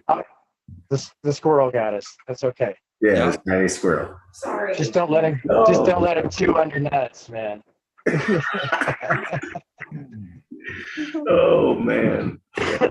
What's up, Normal? Yeah. I'm kind of watching just the audio right now because I'm curious if you guys can hear yourself through my audio, and I think it's muting you guys out. So if you're just hearing me right now and not hearing yourselves echo, then things are working out well. Yeah, everything's working good. We can see you. We can hear you. There's no feedback. Yeah. Perfect. Awesome. Very cool. Right on, man. Is my Appreciate audio it. Show the other day. There's a little bit of delay I can see with a little bit of everybody in general, but I think that's just kind of how it goes. Yeah. Appreciated your show the other day, man. That was a good show. Oh, no doubt, man. I've been going back through all your guys' stuff, man. I'm glad there's people still bullshitting about it, at least to a level. I realize it's a new level to everybody's in it, but it's good to see the old information. Like, people are digging back and wanting to know what really happened or what's what. So at least it's just not all going in one direction. I think we're trying to still figure some of it out, but Yeah, I know I've been reaching into the garden shows, the regular old garden stuff, and just watching what they have to offer for stuff. And that's how I came across the Sandtech, which I think is amazing. I think everybody should give that a check. Shit, You know? dude, you know what? I think my brother, now that you say that, I think my brother, because my brother has always been saying, you know, try this, try that, you know. I think he said something about sand before. Really? Yeah. Yeah, but using it's got to be sand, clean. yeah, using Yeah. yeah, that could be tricky. Like green sand, or is he just are you just talking just sand in general? Just saying. Well, no, I got sand from Home Depot. It's washed sand, so it's Yeah. clean. Yeah, And I get it. I get 100% on my clones through doing it this way. You know what the coolest thing? I seen this, well, I remade it, but this guy, Willie Myko, dude, Eagle, he would be sick to get on the show. Willie Myko, he's the fucking. Get him. Is that the same person that came out with the Michael Jordan technique? I'm not sure, man. I'm not sure, honestly, man. I'm too fucking bipolar to fucking follow any of that shit. But Okay. but Willie Myko, I think he's at Willie Myko on Instagram. The guy, he's got a bunch of YouTube videos too. I mean, he just has a good solid what he does. I mean, and he travels too and collects spores and does a lot of cool shit. But I think he does shit for the community. Yeah, and you know, but anyway, he made this tub out of a tote that you hook up to a pressure cooker, and you basically, I mean, it's a pasteurizing machine. You know, you basically put some like bricks or cinder block on the bottom of this tub, you know, and you put a platform, and then you put your soil in a bag or whatever you got in a carpenter bag, you know, like at least an 8 mil bag or 6 mil, I think it is, or something like that. And So it heats it up to a certain. So it heats it up to a certain temp, and it pasteurizes the soil. yeah, for a certain amount of time. Yeah, and it works, man. All you do is you just drill a hole in the top. You put a meat thermometer, a long one in there, and fucking, if you need to put some kind of seal thing, you can try to make a like what's it called? Foam thing, like a foam seal thing with clasps that you can remove like a gasket kind of thing, but that's going to be a hassle.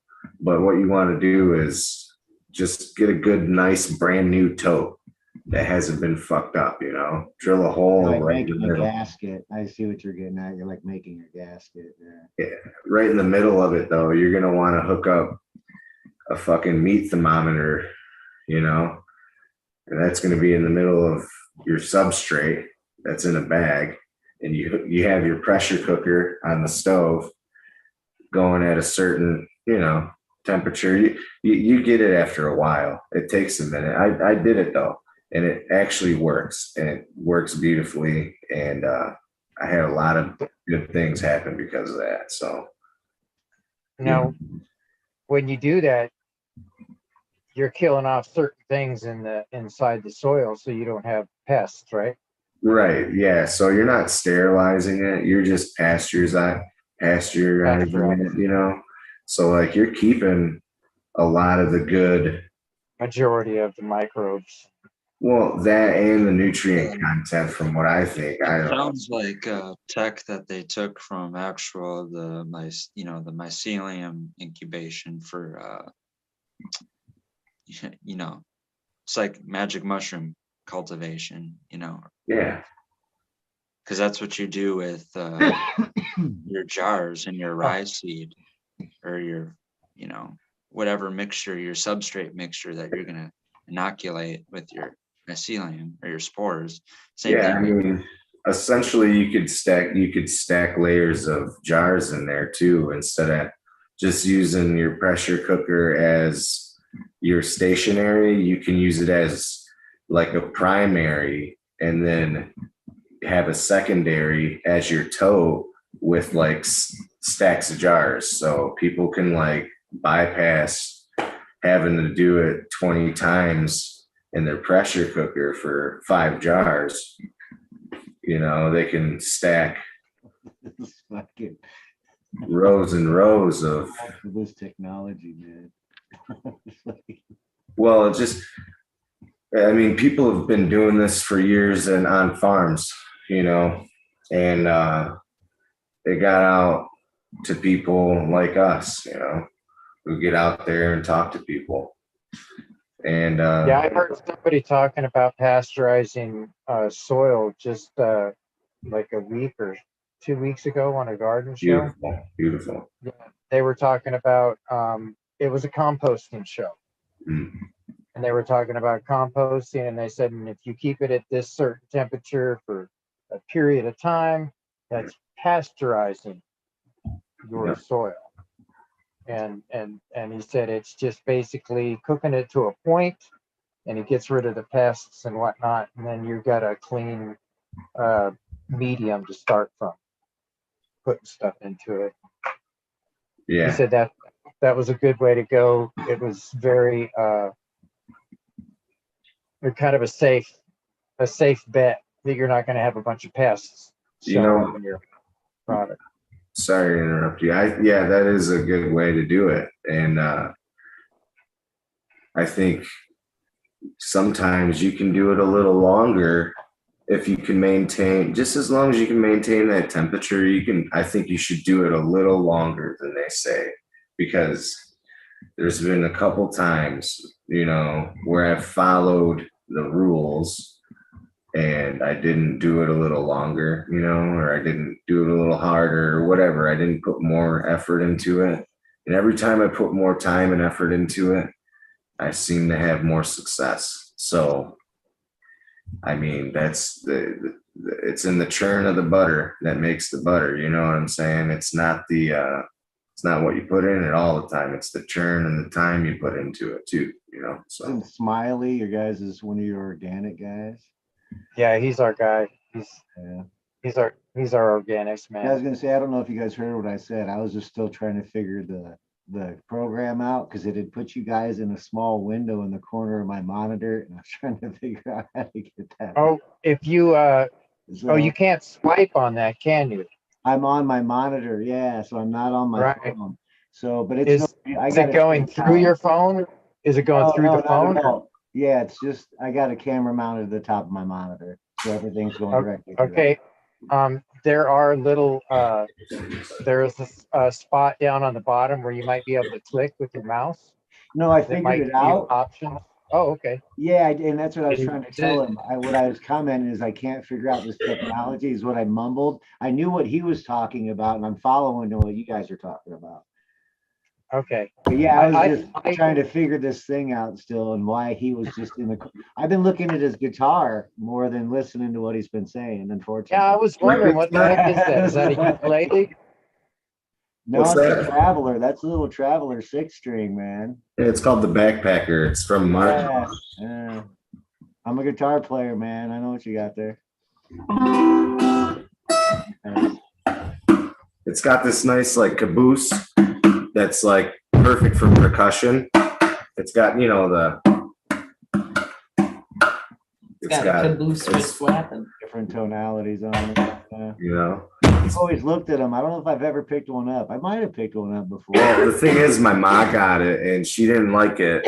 So I was like, hey, I'll buy it off you, or I'll snow blow or do whatever you guys, because they do the snow blowing lawn service shit. So I was like, yeah, I'll do some of that for you and pay you off since you don't like it. So, and I'm a music fanatic and just guitar player, man. I've got at least 5 or 6 guitars here. My daughter's got at least another 3 or 4.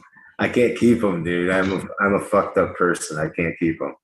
Oh, that's yeah. I've lost plenty. Don't get me. I've lost some of them, but yeah, that's rough. I can't. Yeah. Oh, dude, bro. I mean, I've had my heart's broken over some of the guitars I've lost. Don't get me wrong, but I mean, Yeah, no, I agree. not through selling them. Some of them I've sold, but most of them I've fucking like just had a good session and fucking smash the fuck out of them. I don't know. That's not, yeah, like my guitar, I treat That's not losing it. better than my Oh, girlfriend. Who do you think you are, Jimi Hendrix? Yeah. Oh, Yeah. I get wanting That's to a do good that, night, man. but no, I could not do that to my Ibanez or my nylon string classical. But but you got a nylon string classical, it's not like you're gonna be like, Oh, dude, I don't want to talk about that one. Hey, I don't want. I really. That was. Hey, no, listen. That is a very sentimental subject right there. No, I'm being serious about at a pawn shop. I've lost some. I've had 2 stolen from me directly, like thieves from my house. So no, I feel it. And seen it No, like at a guitar shop like 15 years later. I saw one of the guitars somebody stole from me, which is fucked up. But yeah, I've helped a couple people get their guitars back because there's a couple guitar shops around here that I go around to every once in a while, and I've seen them and I'm like, yeah. And I'm a musician. I can play anything. In it. Yeah, I know what you're saying. So, I was like, hey dude, I seen your guitar over there. You better go check over there. And he was like, all right, yeah. He goes and he fucking checks. He's like, yeah, dude, it was Eric Grody, that motherfucker. I was like, that Grody bastard. You know what I'm saying? That was hilarious, man. I'll never forget in general, or huh? Your guitar player in general? I mean, I learned drums before I learned guitar. Keyboard. Not to get, I guess we're going on a music topic, not to go, just curious, just asking. Yeah, I play a little bit of everything. Organic topic, yeah. You guys know? I'll tell you this. There's this place, and I think everybody who is a music freak or anybody that plays music or likes music or anything like that, there's a place, and it's called Blue Island, Illinois. Okay, it's kind of by Chicago. It's ghetto a little bit, you know what I'm saying? So watch your fucking back. But if you can make it to their library, they have this little emporium in the basement that, bro, I'm telling you, these kids are so lucky to have this fucking place. But I'm the kind of guy that'll go there to go record something because they got fucking every instrument you can imagine in a recording studio. And oh, that's cool. Dude, and their monitors are like fucking giant. I mean, they're taller than you. You know what I'm saying? And they got 3 of them next to each other. I don't know where they are. There, you can just they'll record you. Dude, listen to this. I can, if I want, I can have somebody. It's okay, girl. It's all right, puppy dog. Usually a recording studio, even renting time. It's a library. I mean, I haven't been into it for a minute. Dude, it's like. I know, and I get you. I've been to public libraries, and I know there's different. It's a little more modernized now, but yeah, you're saying there's a recording studio in this place, and they'll record you. They'll help you throw down tracks. It's more than that. Oh, really? It's a museum on top of a recording studio. Like, it's an emporium. And dude, it only costs.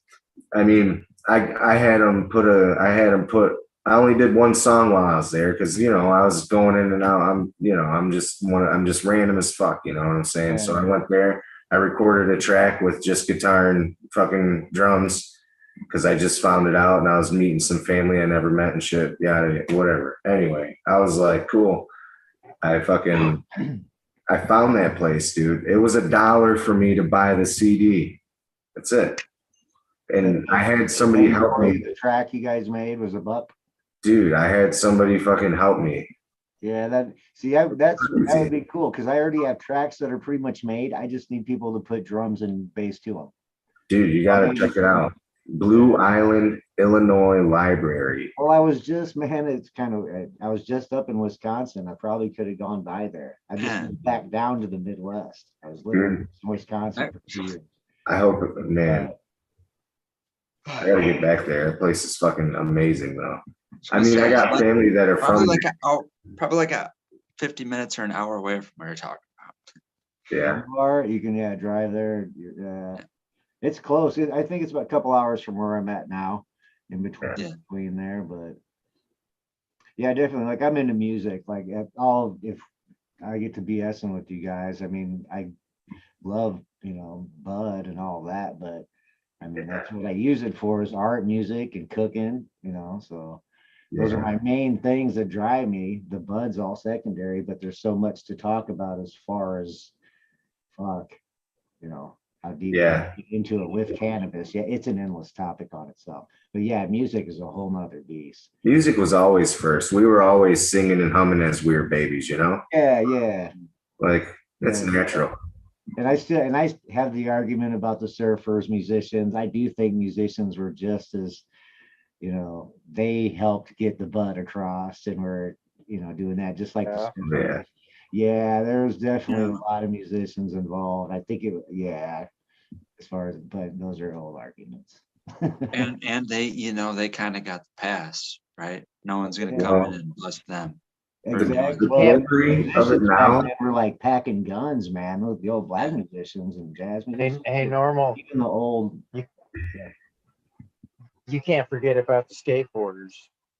Oh, true. Yeah, that's going a little further into the future. Yeah, but way like 50s, 40s, there had to be. And I know people. Prohibition, like even before it was, when it was real. The term reefer, right, comes from refrigerated trucks that they shipped the cannabis in. See, I wouldn't even. Seriously, is that where they got that?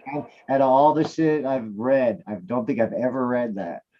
That's not a surprise. I believe it. Like simple little things like that. You never know. Well, see, I've actually thought how deep does it go? It's such a weird term. Yeah, reefer is a very weird term. Hiding it. Do you think pre-prohibition there was domestic American cannabis breeders that were breeding for THC pre-prohibition?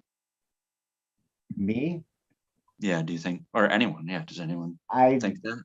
I think they found something out there that was special. They didn't. I'd say cannabinoids. They didn't focus on it, but just like because alkaloids, bag seeds, like I was talking about in the little show that I did, we'd see it. You'd see a lot of kind of ditchweed looking plants, but then all of a sudden, like in the 90s, then it changed, and those plants were a lot different. And you would think they have to be there somewhere. They're in those genetics. I just can't see how they couldn't be. So once in a while, and even like that magazine I got, they're talking about the Zuatanés and the purple Z's, the old Mexicans. And the story behind that purple Zuatané, what's so amazing about it is it talks about this Mexican farmer in the 70s that had thousands of plants out there, but then there's this one purple that he found. And so the dad of the family goes out there to check this plant out, and he smokes some of it, and he doesn't come home. He just camps under it for like 3 days smoking on this plant. And the thing was that it was so good. That's kind of the story that's in one of those marijuana monthlies that I collect. That's pretty cool. Do you happen to know if, or have any speculation to believe that particular Mexican was already influenced with Afghani genetics, or if it was? I don't think so, not at that point. But I have an argument. Not for, is that Pablo? Yeah. Now, I like the Pablo grew pot, even though he was heavy into coke. But he was a little stoner, dude. Even the history on him looks like he was always growing a little bit of bud, dude, which is awesome. But I have an argument, not we're like for Clark, and he takes it back to Eurasia. All right, and so to me, there was just one variety. This is stupid to go this far into it, this quick into it. We're literally going to talk about where it came from, kind of thing, real quick. And it's just cannabis refugia, dude. It's going okay. So let's just say Pangea. Let's say it goes all the way back to Triassic, Jurassic. Well, we can do that, but there's just one variety of cannabis. Okay, and so later on, when those periods changed and the continents split up and divided from Pangea, like Robert Clark saying, Eurasia. Okay, now by that time, they were specific. They had developed into their own regional things, but I think it all came from one, and I do believe that. Just to get to the point of it, I do believe that's one-centered Afghan, because they all relate to that form. So here's something, right? That's just my interpretation of it. In That makes sense, there's like some Oklahoma ditchweed that grows naturally. You know, it's been around. Isn't that It's in part of Nebraska the? too. They paraquated it through Kansas and stuff, so they eradicated, but it still exists. There's still ditchweed in Nebraska. And the thing is like it doesn't even. I mean, it's got some cannabinoids, but it's not like THC. No, It's no THC. it doesn't stink like pot. It doesn't have the resin content. I've smoked it. It's headache pot if you want to go there. I would imagine. I mean, yeah, that's what they used to call it. But it can look really good, and it has been hybridized with who knows what from stoners that have been out. Exactly. That's what. Out looking for it, and I know for a fact bikers used to grab that shit and stick it, that puff their fucking bundles with it. So Right. Yeah. Right. No, it's not good. I don't believe there's much to it besides fiber and oil. The oil content in the seed alone makes it valuable for cannabis. Right. Like 30% oil content for Dude, I'm telling you, they're packing some shit, man. right? And then the fiber content and all that as far as cannabis goes. I gotta Yeah, go for it. I gotta put something out there before it gets squirreled away. Marijuana botany book. There's a lot of African genetics that get more. They're probably more popular ever, probably since Malawi came out. Everyone kind of was on a hunt for different African genetics. And Durban in general. Yeah, but in that book, the one that intrigued me the most, which I've never heard about, I've heard more about like Peruvian strains than I've heard of in marijuana botany. Rob Clark cites a Kenyan variety. And to me, it's just too dry. Even when we're talking about those regions, it's just, you would think, and to me, the cannabis plant will migrate and acclimate anywhere. It is that crazy of a plant. That's exactly my point. Is like, dude, that's where it gets tricky. And so, okay, here's kind of when I have these kind of talks with people that really have put me to the test as far as just what I know. All right, so if we took the names or the I guess indica and sativa away is kind of the idea, and we just focused on how long it took a plant to flower, then we could divide up indicas and sativas very easily, because we're looking at plants that will want to finish no matter what in 6 to 8 weeks, identifying no matter if the foliage is wide bladed or not. Let's not worry about the foliage. Let's just stick to flowering times. That right there kind of tells you that plant originated in a place where it was forced to flower. That whole, it embodies that was the origin of where it came from. Just like a Thai or a super sativa, it's going to take 32 fucking weeks to finish and have multiple flowering stages and all that.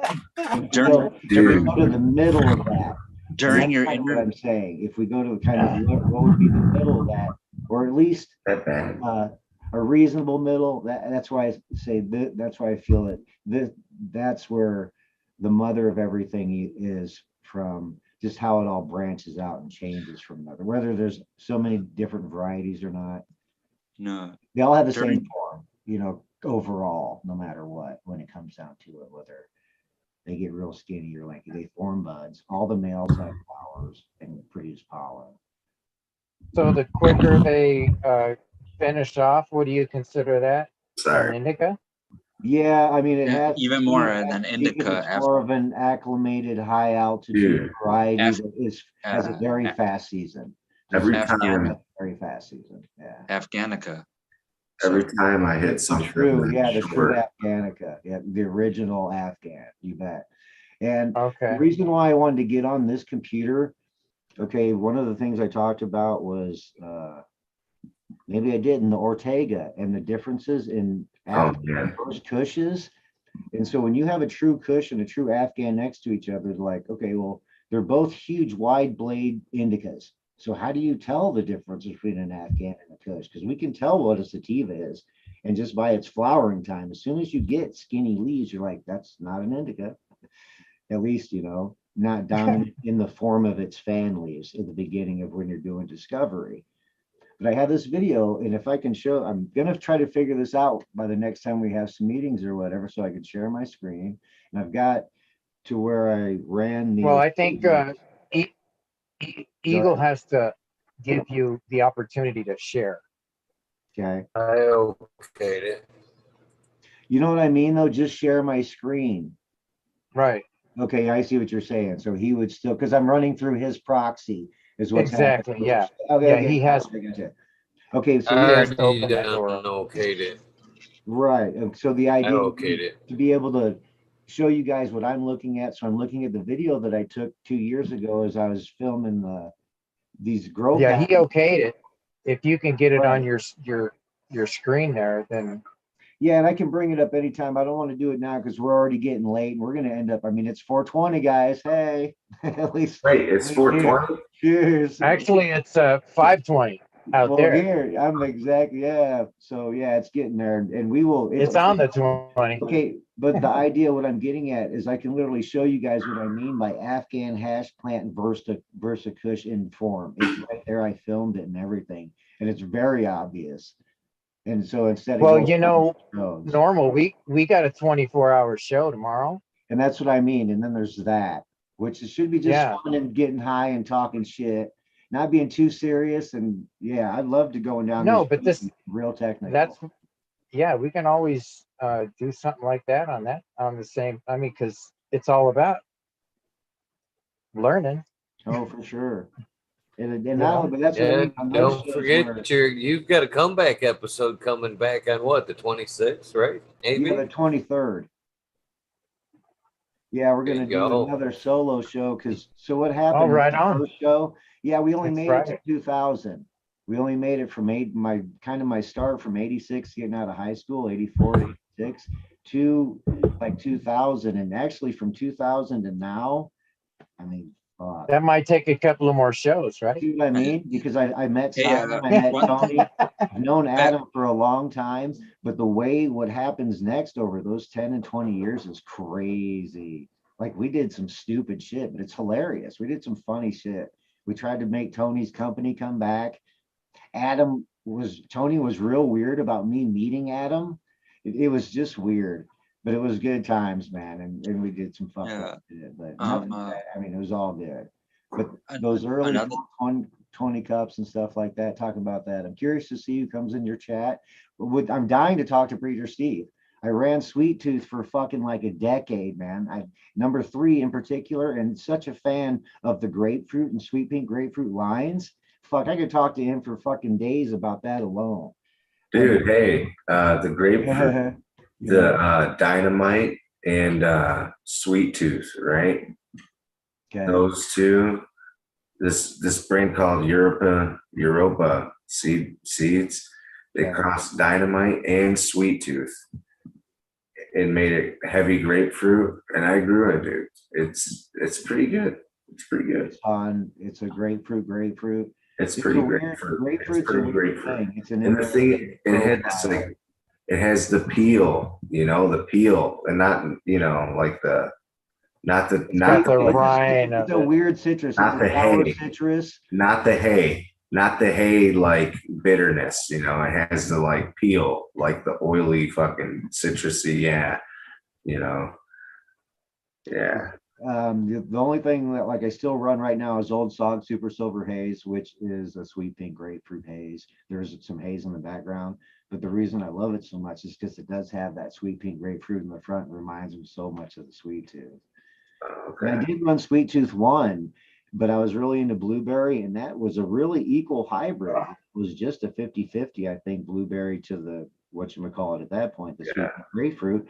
And when we ran those, a lot of the blueberry came through. But in the number threes, I don't know who did the work, if that was Steve himself or whatever happened, but those sweet tooth number threes that a bunch of us passed around for a minute there, those were dynamite. Those are just sweet pink grapefruit. I mean, even the leaves would turn orange pink. Like I have pictures.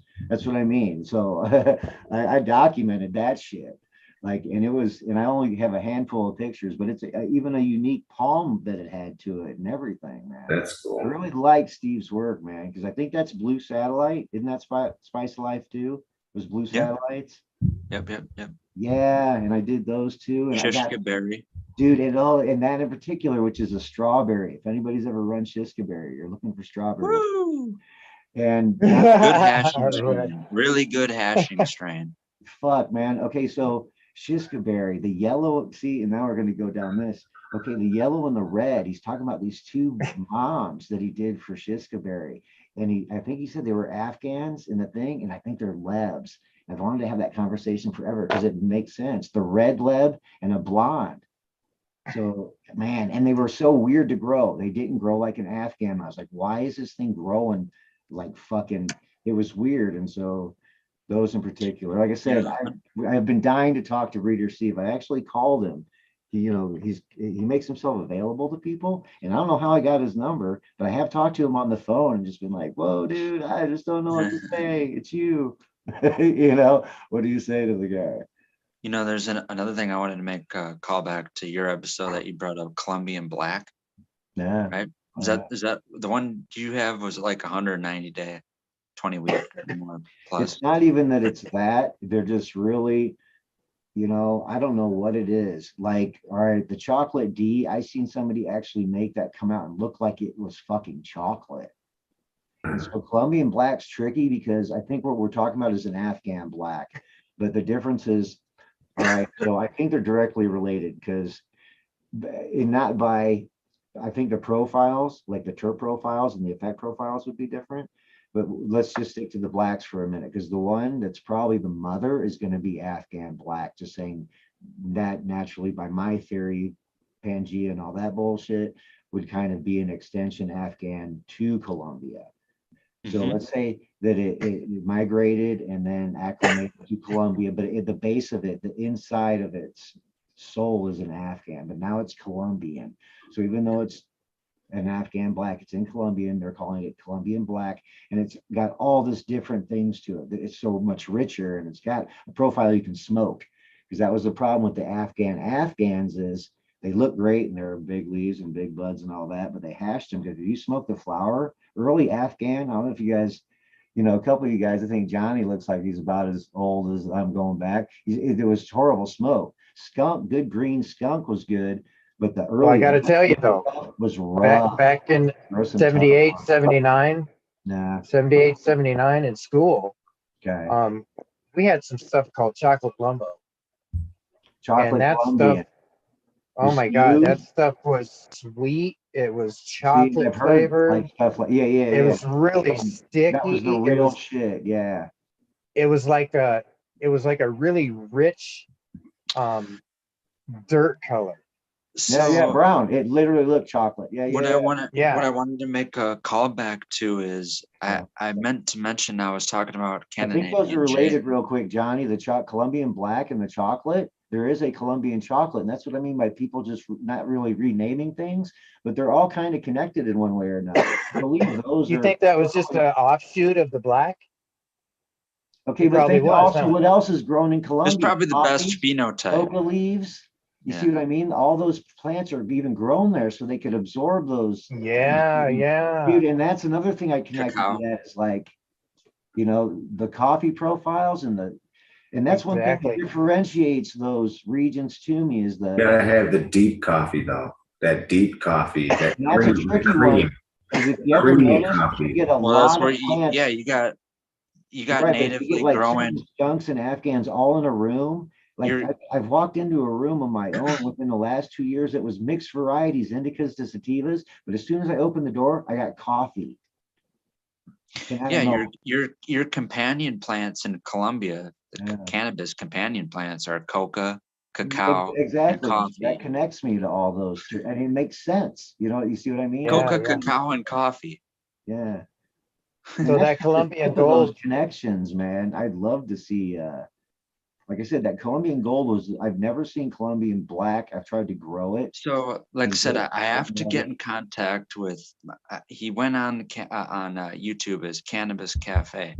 Like saying, if we can get a hold of Cannabis J, then he could probably get a hold of this Cannabis Cafe guy. But I think to get it, That's some- if you're saying you have access to a Colombian black, I'd love Yes. to try a shot at it for sure, devise formula for it, because I'm agreeing with you that it probably in its full origin, it would go 100 and something, days. yeah, But we can I've seen it. manipulate that. This we isn't can something. manipulate that. The trick this is is- getting it black and all the profile to come through and everything. Yeah, This thankfully is something I got to see. There's a lot of crazy shit that you go off that you hear. Is that this someone in- got Is this in the States or in Colombia or how? Canada? Actually, See. I don't want to give too much away. Like I'm saying, Yeah, no worries, no worries. yeah. Canadian J named this guy's garden. He called it the ISS, like International Space Station, Yeah, but he called it the the Indica Sativa Station. awesome. And that I'm bringing it back to the aquaponic conversation that we had because he's a Yeah. dual zone aquaponic grower, but he had the Colombian black, a prospect that I The really only would like thing- to see if he could get on Eagle's channel. But The first thing I'd be curious of is how he's getting it to maturity like that in a northern climate for sure. So he must be manipulating already indoors. I'm assuming this yeah, is indoors. okay. It's Yeah. All right. Yeah. mhm. And he actually used a chain link, like normal chain link fence for To trellis. hold to make a fence, to make a cage for it and shit or something. Yeah. Yeah, I would love to see it. Did he get it to come out black or did he get like deep tones in it? That so much I didn't get to see detailed finished, like I've the gotten manicure a bud Kush to pictures. finish black. I can show you guys at some point, and it's fucking gorgeous. It's the weirdest looking shit. It literally turns yellow and black. I've only had it happen. I don't know if you guys remember who Reeferman was. You know what I mean? I think Yep. he was connected to a lot of shit, man. I don't know where he got his Yeah. genetics, but He had a couple of those crazy sativas, the black seed. yeah, but he also got a hold of that Afghan black or whatever, man. His lines, I don't know where his genetics came from, and I'm pretty sure he was connected to Canadian also. Because just to what his stuff was, it's just like, man, how'd you get that? That had to come from Canada because it wasn't European crosses he was doing. It was really unique stuff. Reeferman was an interesting individual, man. Okay, so I'm gonna go back in my Google Hangouts and see if I can message this aquaponic grower because he would really be I don't know how much he would be into doing an episode for Eagle, but regardless of I that, would love he to has talk to him about getting Colombian to actually turn out like that because I think I have an idea why it does it. And it was weird that it happened when it happened. I got it to do it on a Bubba O Kush. I'll tell you guys that much. So it's a line that we all know. Okay, we all know what OG is and we know what Bubba is. Okay, so Motor Rebel back in the day did a Bubba Ogres hybrid when it was first coming out and everybody was into the OG and the Bubba and it was just fucking. Was that like in the 2006, 2007? Easily, you bet. And so we got a hold of those from Motor Rebel, and me and other people have been working Bubba O Kush for fucking like a decade now. I'm sending some into Eagle. I'm gonna try to get him an overnight pack. Okay, because I definitely had that flavor run through. Bubba OG definitely came through. Yellow leaves on the finish, like completely. For this one, are you talking about? Does it get dark? Super dark? Okay, so here's the thing. When I ran them the first time, I got a I won't even get into that.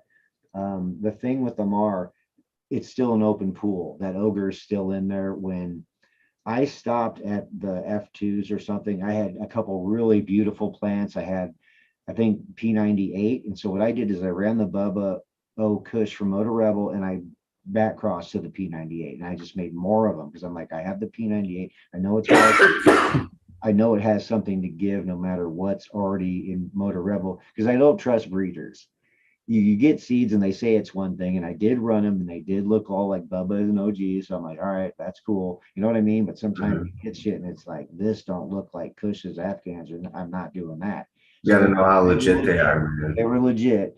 And so I put them back to the Bubba, and those made the F2s or whatever. And then I sent them overseas to a guy named Organic Herbalist, and he did F3s. And I think I sent some to Motor Rebel, but I didn't touch them again. And then I lost my seed stock and I wanted them back. Then I got them back a couple of years ago and I made the new batch that I have now. And I showed everybody the whole, even as I did the work.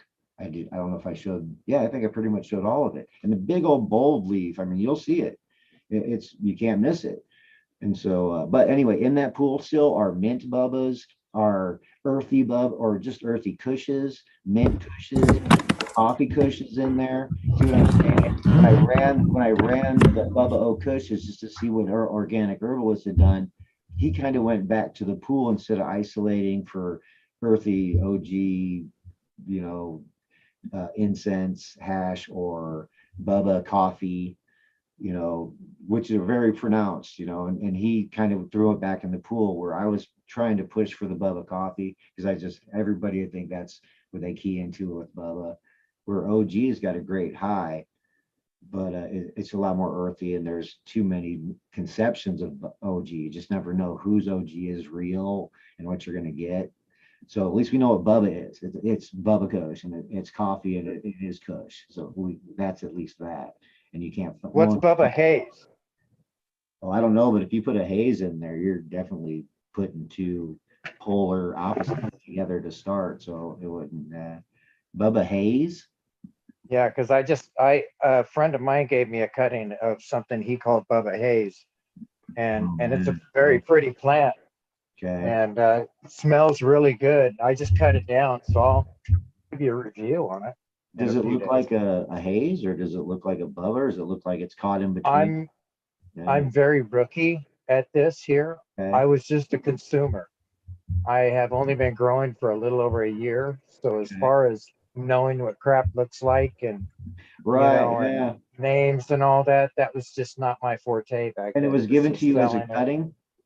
It was given to me as a cutting. So it's an isolated, so he knows what he gave you, which is good. You're not doing any selection. Yeah, cool. Yeah, that's cool. Yeah, that's what he said. That one there was a Bubba Haze. The other one was a Tangerland. And nice.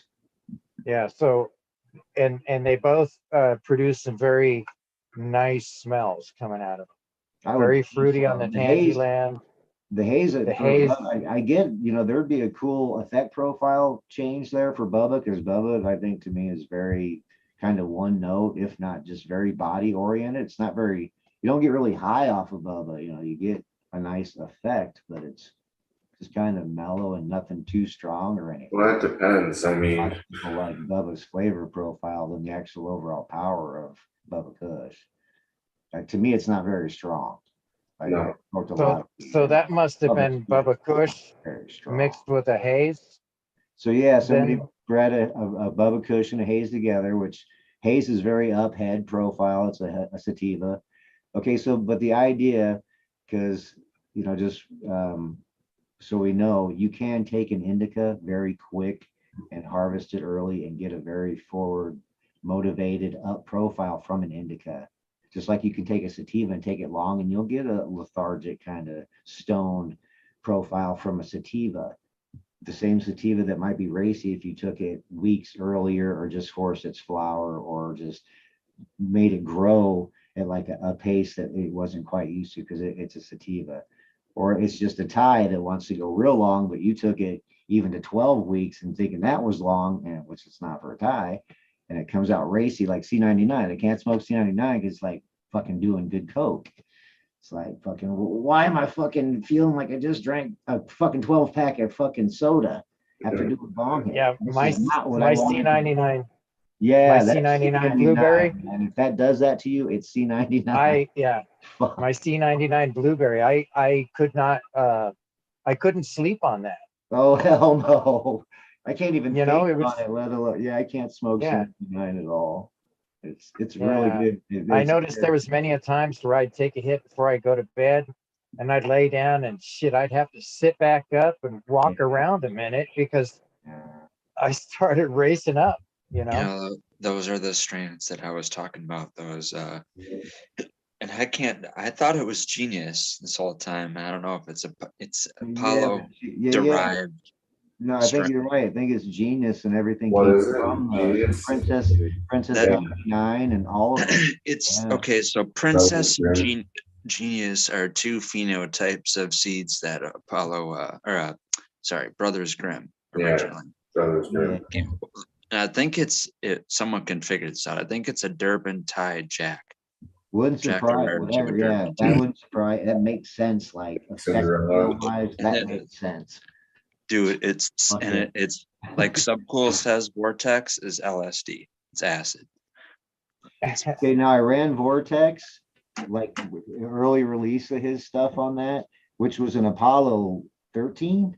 Yep, Apollo 13 Space Queen. Dude, that was some good fucking bud. Yeah, But, that's I mean, the I reason get why why we're all it's called talking right now. spacey things is because he fucking had his finger on some really good genetics too, man. Subby was an interesting cat, man. I got some respect for Subby. He got That cleansed my palate of a period in time where I was basically trying. I probably got to try 100 strains over a 2-year period of time, and that Vortex.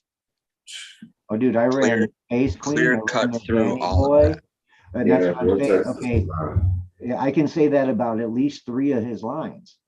Okay, and I get what you mean by cutting through things. That's one thing I think we That's all true. look for, even whether we get burned out on what we smoke or not. You're always looking for that thing that just fucking cuts through everything, no matter How what. fucked up? Hey, how fucked up am I for fucking crossing a Gorilla Glue with some fucking shit? You know, like, like. Well, I that is mean, what I you're do trying have to reasons accomplish. for it. I do have reason for them. Yeah, So. if you got a good cause behind it, that's kind of the idea. And I'd like, and you know, the whole thing is like, dude, I'd love. Hold on one second. Real quick on the TGA note, those early, I even said that I think in my, or maybe I didn't in mine, but Space Queen, being it was C99 Romulan and like real Romulan and Space, this is Vic High's work. That's not Subby, but I think Subby was Vortex for sure. And I don't know who did Danny Boy or I wanted to talk to anybody, you guys, that knew Subby well enough to know the backstory of Danny Boy, because I grew that shit and it was fucking phenomenal. Like I punched myself for not taking that cutting of that fucking one that I ran, I mean, like, oh, we didn't clone that shit. Fuck off. Yeah, that The sucks. Vortex we ran was really in particular, and it made me understand Apollo lines. Like it was the one, because I also did Spice Brothers Apollo shit, which were rips of Brother Grimm's, and it wasn't very good Apollo stuff at all compared to Subby's. But his Space Queen Romulan pheno that I isolated was fucking so good. It was crazy, and it wasn't C99 because I couldn't smoke C99. Yeah. I don't know what the backstory with Danny Boy. I think it's a taco Apollo or something. Whatever made the backstory on Danny Boy is, but I wish we could find someone with the too. treasure trove of the taco, the conquistador. The conquistador, because I was hunting Ortega. This is the way that I play into all this. This is when, in a time when I was hunting Ortega, and I had found a back door to conquistador through LUI because I was hunting Ortega through LUI. You want to talk about strains that people wish they could grow for production? The Conquistador is the biggest cola strain I've ever seen. I got one. Wait till if you do, let me get you the Ortega. Dude, the Ortega's got to be related, if not a fucking direct relation, because the way it grows is just a missile. It's fucking, and I've grown it, dude. Yeah, we definitely got something you could try that's so up that alley. Like if Jim Ortega was available, I would send this to him and be like, just try it and tell me if it's close. Because I think he'd be like, you got it. You got something close. You got something real fucking close. Because it's so acrid and gaggy. And wait till you see the foliage. I got footage of this. We'll definitely discuss it in detail. So, I mean, it's just, the foliage is even interesting because it's not Kush and it's not the standard Afghan. And then, you get into Hawaiians, and that's why I think Eagle was talking about 3, trifoliates and 3-bladed, expression, which I can't, like, I feel 5 is the minimum. We need to start at 5 for a plant to even show basic expression. Is that where the webbed leaf supposedly comes from? The web leaf is I don't know. And like I said, that's a 5 joined with 2 that are webbed. So it is 5 leaves, but 2 of them are webbed together, making it look like a 3-piece leaf, but a true web. And that's a weird pheno. I've run the web, the Kahili web, and I ran duck's foot, Wally duck's, old duck's foot. I don't know if you guys have ever, we can talk about those lines, and everybody's like, yeah. Isn't that weird that those Oceania, that Hawaiian, that Australian, they make those Okay, I think it was ABCs, those yeah, duck's well, foot, Hawaiian. those webs. See, and I watched you, Red Pill. I know you're like kind of the brain, you're definitely in it. You're the guy that's gonna really get into these details, and I dig that, man. So I do feel that it originated in Australia and was taken because Hawaii is like the Galapagos of time, unfortunately. There's so much work that was done, so many great varieties and all this and that. Everything that goes there, whether it was bred there or not, and became something. If it stays there, it just becomes Hawaiian again anyway. If it gets created there and gets some of that and then leaves again and kind of can take some of that, like the Puna butters or the Maui Wowie Hawaiian skunks that we did get to try, and the Kona golds, which I think is just if you took a gold to the islands, what would you get? You take it to the fucking island of Kona, you got a fucking in gold or a Oaxacan gold. I write off my uncle. I don't know. I write off my uncle as crazy. Me and my uncle don't get along that well, but he's of the era of that. Crazy uncle. He raves like the way I would rave about Vortex or Kosher Kush or something like that. He raves about the Puna butter. Oh, dude, that's the purple best butters.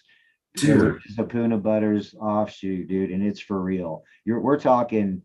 That pot is literally at one point I got it to taste like Fruity Pebbles with like roasted chestnuts or hazelnuts. Dude, there's nothing like it. The butter term is this creamy, buttery tone that's in it that just makes you want to keep going back.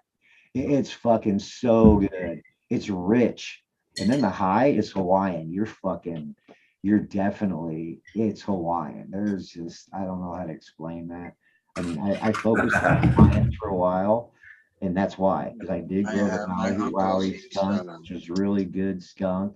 But then I got the opportunity. Motor Rebel sent me this Purple Butters Harawana hybrid. And then fortunately, the Harawana did stick out a little bit, but I got a Purple Butters Pheno. And that was something I'm like, wait a minute, what's this? And I could tell in the foliage. And then you smelled it and it was like, this smells fucking just incredible. And it's not the grape like Urkel grape or that grape that you get from like Granddaddy Purple or anything like that. It's not a purple grape in that aspect. I can't even explain it. But that was just talking about the Ortega right now. I've called we got into a Puna conversation. We went off Ortega complete. I was like, call those terpenes. I'm following. I got lost for a second too. Yeah, no, he mentioned Puna for a minute. Yeah, dude. I'll bring it around. The terpenes we're talking about, those purple terpenes, I call, this is a generational gap, I think, but I call it Pokemon fruit snacks. Oh, for sure. Okay. Hard to understand and translate, but for a limited time, Fruit Snacks came out with a Pokemon edition, which was supposed to be like their Japanese flavoring, which is totally different than like American candy flavoring. Yeah, I can imagine, right? So there's this weird ass certain Pokemon fruit snack that tastes exactly like really good fruity expressions of purple cannabis, not the woody, dark, masculine purple tones that there's weedy or herbaceous or something like that. I don't like that so much. I like the more fruities of that, but the oh man, I lost the Puna. I'm trying to bring it back to the Puna butter. Yeah. My uncle, he's like a Vietnam era. He didn't go there, but he was stationed in Hawaii. But he was. Oh man, so yeah, he was dishonorably discharged for cocaine. So he was definitely into the drug. Yeah, for sure. Yeah. And so that's, I believe him now, especially with as many people as like references are like, okay, yeah, Puna butter is definitely a real thing. Right, yeah. Because even some of the stories I heard from people, like, it's not that they're believable or not. Like you're saying, when some people are crazy, they just had a fucking hard life and they've lost their shit and they're not coming back from that. And they're just spouting off something, but there's relevance in some people's stories. That's for fucking sure. I love it, dude. So normal. I only hope that someday, I really hope somewhere like where I'm at here in Wisconsin, there's some vestige of one place where some old hippie still got his viable seeds that he can germinate. He's been collecting for 70, 80, Dude. 90s. I got them. You got a jar? Let's do it, Johnny. From some, because like my best friend's From dad the 80s. he used to have a jar, pickle jars full of seeds, but he burned his house down. And and even then, I have not had any luck getting these babies to pop either. Yeah, germination is going to be an issue. Anything over like 20 years, if they weren't stored even half properly, that's going to be. Oh, they weren't stored properly. No, they were in a shoebox. Yeah, I've had ones inside other boxes, I've had ones that gone back to 73. People have given me seeds. Like I said, I used to collect the most bizarre shit, and I have a weird spring thaw method that's kind of a way to force a seed to almost jump out of a shell, even to a degree.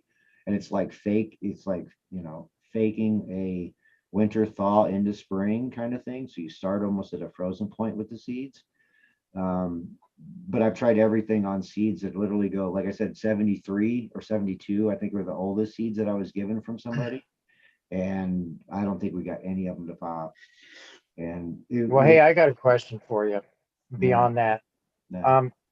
Do you know the story of Trainwreck? No, that's too way. You don't.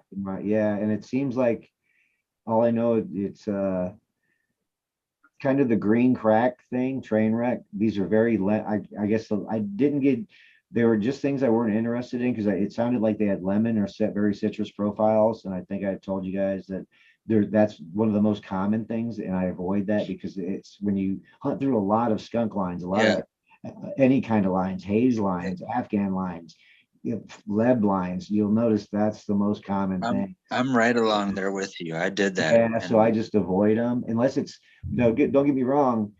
We did run like a lemon hash plant, and when it was combined with this one, we had this variety that we called lemon dust kush that came out like it was like a pale ale beer with a hint of lime. And that was worth pursuing and working with. And there might have even been some Jack the Ripper or some shit in there. Oh, man. This is when we were fucking with. That's good. I did run, I don't know if it was Jack's Cleaner. I think I ran Jack the Ripper back because that was about when I stopped running subby stuff because it started getting a little bit. He was working away from older lines and he was starting to get into stuff. That's that lemon, like you said. I found that in a lot of shit. Yeah. It's just what it is. You can't get away from it because we might be getting hybrids or polyhybrids, but I don't remember whether it had a lemon flavor or not. The Trainwreck I threw out there for Eagle because of the pinene. Actually, I didn't get any lemon at all from Trainwreck. I got pure pinene. That I've just haven't had enough of it or know enough about it to say anything. And it just got, like I said, it was almost like the green crack rush when that happened, which to me just sounds like old good green skunk. That's what I was gonna say. Old green skunk comes back and all of a sudden people are like, this is different. It's like I luckily had a connect close enough to where green crack was coming from. And if anyone follows cannabis legalization news, a couple of streams ago they went over the etymology of where green crack supposedly came from. And they actually had the original breeder correct, which I was surprised by.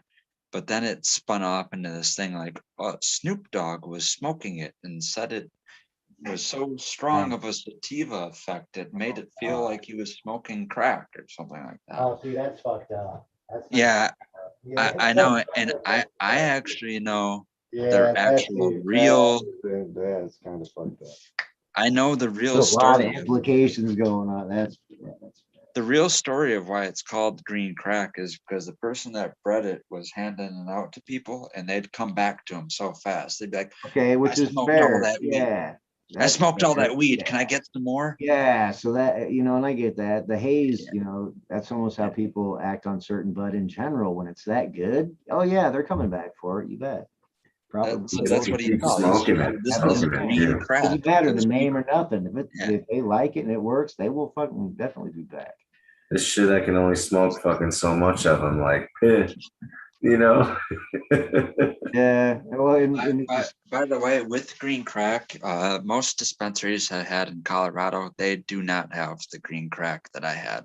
and there's that. Yeah, that's kind of the blue dream drama. Oh man. I'm lucky enough to have green crack from the breeder. You know. Hey, have you guys? Yeah. I'm new to the seed making thing and then making fucking around with that shit. But have you ever taken a seed right off the plant and put it right in the soil? Yeah, you bet. It can fall out of the plant, land in your soil, and start growing next to it, like literally Yeah, it before works. you get it out of bloom. Yeah, I didn't know. Yeah, I've had that. They'll sprout. Yeah, if there's too much moisture, Right away. they'll sprout in the fucking little cocoon, or if they kind of fallen out of the Squeeze cocoon it, yeah. into season 2 moist or something. Yeah, I've seen one like sprout right in the fucking thing and then just fall out or just get stuck in there.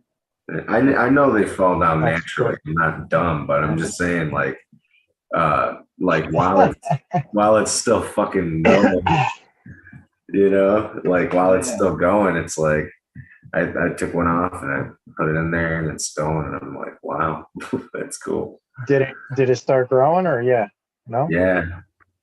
No. Oh yeah, you know, did you hear Normal? I threw some seeds out into my out into the sand, watered it. I didn't do that on purpose. I put the seeds out there for a bird.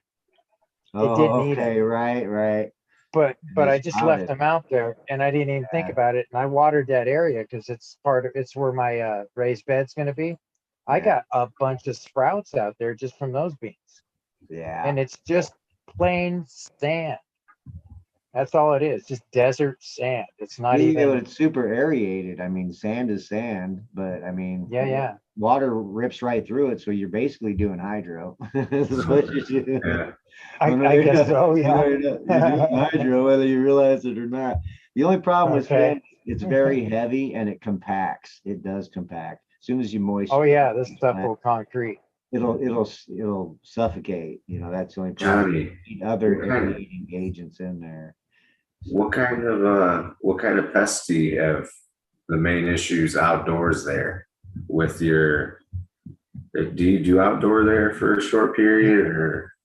Well, actually, I've got one out there right now. I put it out there, and as a matter of fact, it should be coming down probably the 3rd or something like that of next month. Cool. But it's been out there for I got one outdoor right now. How's she doing? She's doing really good.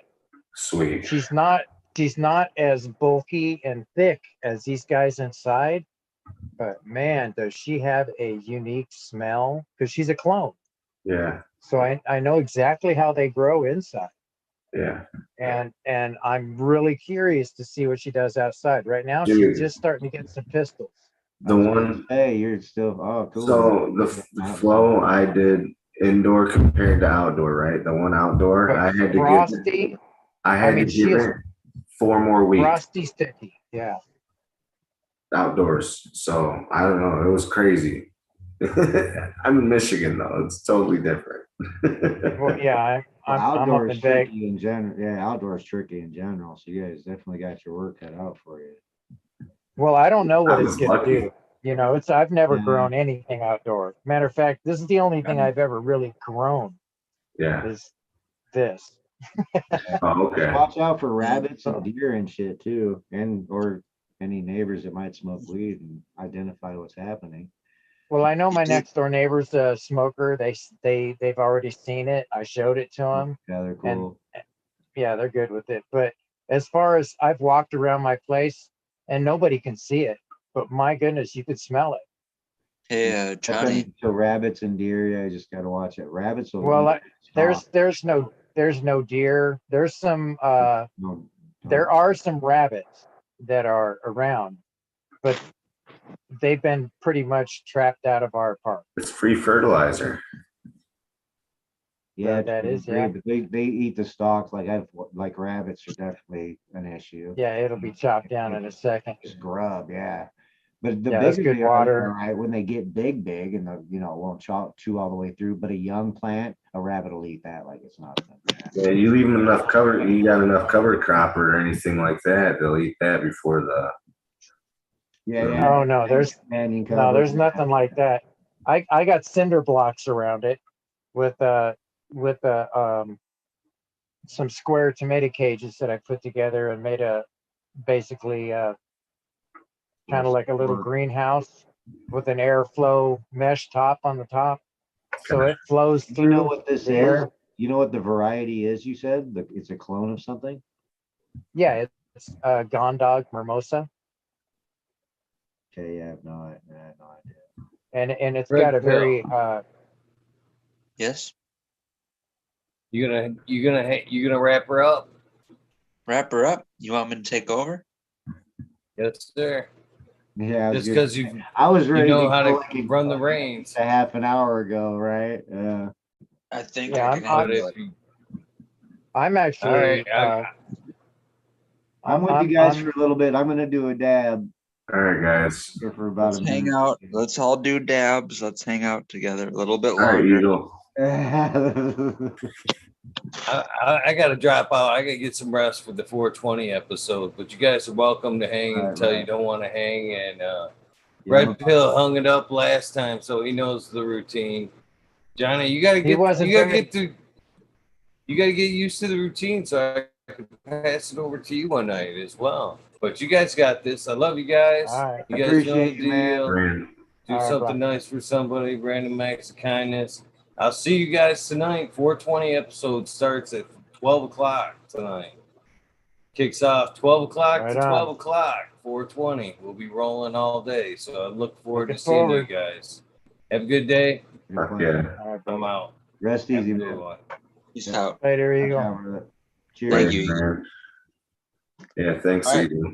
Let's keep this rolling. If everyone just wants to keep picking up where we left I off, need go one of on. those fucking things, that electric shit. That electric dabber, man. Those can come in handy, man. If you're This is gonna fuck me up. I can't understand you right now. This is gonna Give fuck it me to up. For sure. Yeah. I'm into all those devices. You know what I mean? An Oh email. man. An email. Dude. Dude, they're only like $80 now. If you don't have an email and like them, definitely could get one. I got that on Amazon for like $80. Oh wow. Oops, sorry guys. That's rad. I guess my whatever tendency to not want to give in to change kicks in with that, and I'm a torch guy all the way right now, at least. Don't get me right? wrong. I got a nectar collector too. Yeah. I will defend that I do not Yeah, look that's like way a old drug addict. school. Come on. And then I got like I don't give a pen and shit. cartridges. Carbon Where's monoxide. my What's copper up? pipe, man? I even emptied some oil from a cartridge because it smokes shitty in the cartridge, but it actually dabs pretty good. So I don't know if you guys have had those issues with cartridges, but I've noticed lately, like, I don't dab cartridges. yeah, that's what I mean. There's something, and I know it's weird, but I spent the money on it, and it's actually really good shit in general, which, I mean, it is Cookie Fam or Jungle Boy shit or whatever. But I mean, the terps are phenomenal, and some of the effects are really good, but I can't do the cartridges. I don't know if that's kind of what you're getting at. What do you got there? Back it up just a little bit. Yeah, you got that's kind of what I got, the nectar collector. Is Look that at all that built puddle up in in there. Yeah, you got a bunch of recycle in there. Is that liquid? No, that's just straight up reclaim. Yeah, I got a little bit. Yeah, mine's not that bad. I don't know what to do, man. It's like I know I can just blow it out, but Well, soak it in alcohol and yeah, just get. I mean, but that's not hindering our effects though. Like I think I was talking about the bong thing the other night. Yeah. Resin. Yeah. You know, when you said that, hinder it like that. Yeah. when you said that, I immediately went and cleaned my bong. What about the honey badger? Really, What about the honey badger? It's so stupid, but I mean, I had somebody do that with me, and I don't smoke a lot, and I think that's because of just it gets me high, man. I just don't need that much. I mean, it fucking kicks that dab will fuck me up, and the flower I smoked. I put it to the test, and it was for real, man. I got higher after I cleaned it. Yeah, I mean that simple. It wasn't that dirty, but it had enough in there to do what you were talking about. Yeah, right? It really does, man. And that's what kind of. And I didn't even think about that. You know, I had clean water and everything, but my stem had a little bit of something down in there. And that's what I usually do is when I have a down. Yeah, and it's a glass. Clean that a lot. Yep, constantly. Yeah, it's the glass stem. So now I'm gonna every time I pour out the water. She told me. Oh gosh. Back it up. Okay, I'm gonna. Are those globs in there? Yeah. Are there globs in there? Damn. Yeah. Isn't that fucked up? And and that one is like, dude, it takes literally hours and hours and hours to clean. Because it's all intricate. Oh yeah, dude. I've smoked out some really pretty pieces, and that's I like to buy pieces that are a little bit more simple now. Because I like the beaker too complicated for a minute, where it's like really, and you don't smoke flowers out of those. You never get ash and shit out of there. No. A piece of weed or something. Yeah, it's hard enough to get the other shit out of there, you know. Yeah. I found, you know what I found to be my friend is oil, vegetable oil, like. Yeah, not for bongs. It combined with it. I haven't tried it with bongs. Maybe with salt, like big grains of salt in oil, maybe in water. But I haven't tried it, so I'm not gonna say. To clean them? No, what I do is whenever I'm done trimming or working, and I got sticky fingers, you know, I get some just a cap full of vegetable oil. Yeah, I either dab my fingers in it and a paper towel too. The reason why that works is just rub it, you know. The oils from the not the terps, but the sugars and the oils that are stuck on your fingers bind with the olive oil or the vegetable oil, and which is easier to come off. I use butter. Way better, and it leaves your fingers feeling good, you know. Yeah, I just use butter. Yeah, butter. Yeah. I just use a little bit of butter. Yeah, there you go. What happens if you get what you're talking about is when you use soap and you get under the faucet, it warms up, it just coats it even more. It just spreads it out. Yeah. It doesn't bond with anything to take it off of your finger. And that's where the oil comes in, because the vegetable oil or butter, which has milk fats, it bonds with that. And so now there's something for it attached to, which helps it come off your finger. Because, dude, otherwise, like Earl, when we blast that and you get some Earl on you, oh my God, that shit's almost as bad. Well, I use super sticky. I think it's better to use like vegetable oil or whatever oil. Yeah, well, that's what I'm saying. Oil in general bonds, just something that bonds with it to help get it off your finger. Yeah, instead of trying to use a surfactant that's gonna like dissolve it or something like that, you're just gonna hurt your skin, you know. Over time, exactly. You're gonna irritate your shit trying to get it off. And I've done it. Yeah. Everybody's done it, where they've got these little nooks and crannies where their fingers are solid and it turns white, and you're like, God damn it, you know. You know what? Okay, the worst when you get into like not bulk trimming, but I don't know if this happened to you guys, but it's so sticky that it pulls the skin away from your fingernail, and you get like this little raw shit on your finger because. I don't know how to explain. I've been thinking. I haven't worked with that much material before. Yeah, it pulls your. Oh fuck! I've been thinking. I've been going crazy because you guys see me with this giant slab of batter in front of me. Oh, let me see it. It's gone. I literally just finished. I have to pull out a new one. I got. Oh, is that what you were just saying? I'm sorry, I cut you off. I got some crumble. Okay, so previous to me dabbing the entirety of a slab like some kind of fiend that I am for THC, whatever. I got glaucoma. It's medicine. Previous to me doing that, I I had the slab sitting out.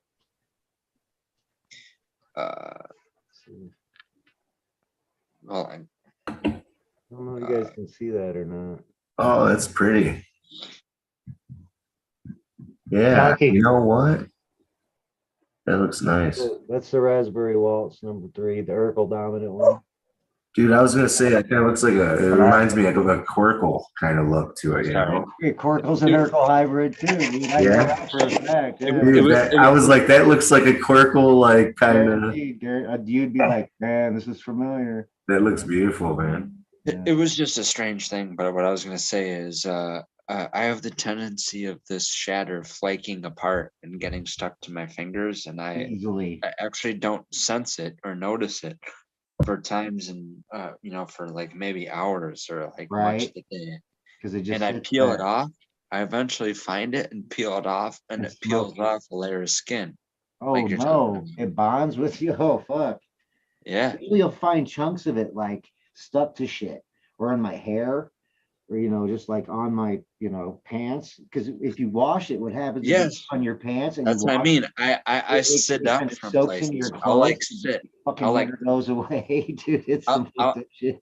I'll stand up. I was literally like sit up. There's 2 instances where this has happened. One to one extreme, but it very randomly once in a while I'll sit up and I'll hear like a like a little suction That's sound. bad. I'm like, oh, Cloth, I carrying sat. some cloth. Yeah, I literally just sat on a piece of shatter and my butt was stuck to Yeah. the fucking cushion. Literally glued. Where I literally pressed rosin one time and it was really good. I had San Fernando Valley OG and I had Bubba Kush.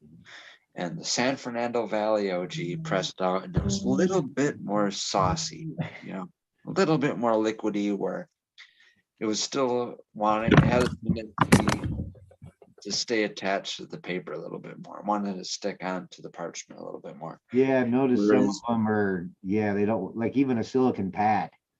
Like Yeah. it's like if you don't get it cold and snap it off, they don't want it. It doesn't want to. Well, the Bubba Kush was stable. I'm out of here. I gotta go, guys. I'm tired. I'm doing a Johnny. Yeah. I'm talking to you, Johnny. Yeah. I'll see you guys later. All All right, right, man. thanks for Talk to staying you with later. us, See you Johnny. guys tonight. Till Yeah. tonight. Yeah. You bet. See you later. Horse All right. money. Rest easy, man. Does it say 6:11 right now? It probably does. I know it's Dude, I'm telling you. 5 o'clock here, man. Yeah. It's crazy. This fucking sugar. My eyes burn. Well, I'm done too, man. I'm out. Or I'm gonna do this dab and then I'm done. yeah. I just took that last one. I got a little bit of a bowl I'm smoking and I got some nugs broken up. Cool. But I'm glad I got this thing figured out. That was a concern. Here, actually, while we're here and no one's doing nothing, let me see if I can do this real quick. All right, so this is what do you still just see me, right? Yep. Yeah. Okay, what do you see now? Nothing? Nothing because Oh, I probably wait. wait a second. I do. Yes. Okay, we're on my screen. Yep.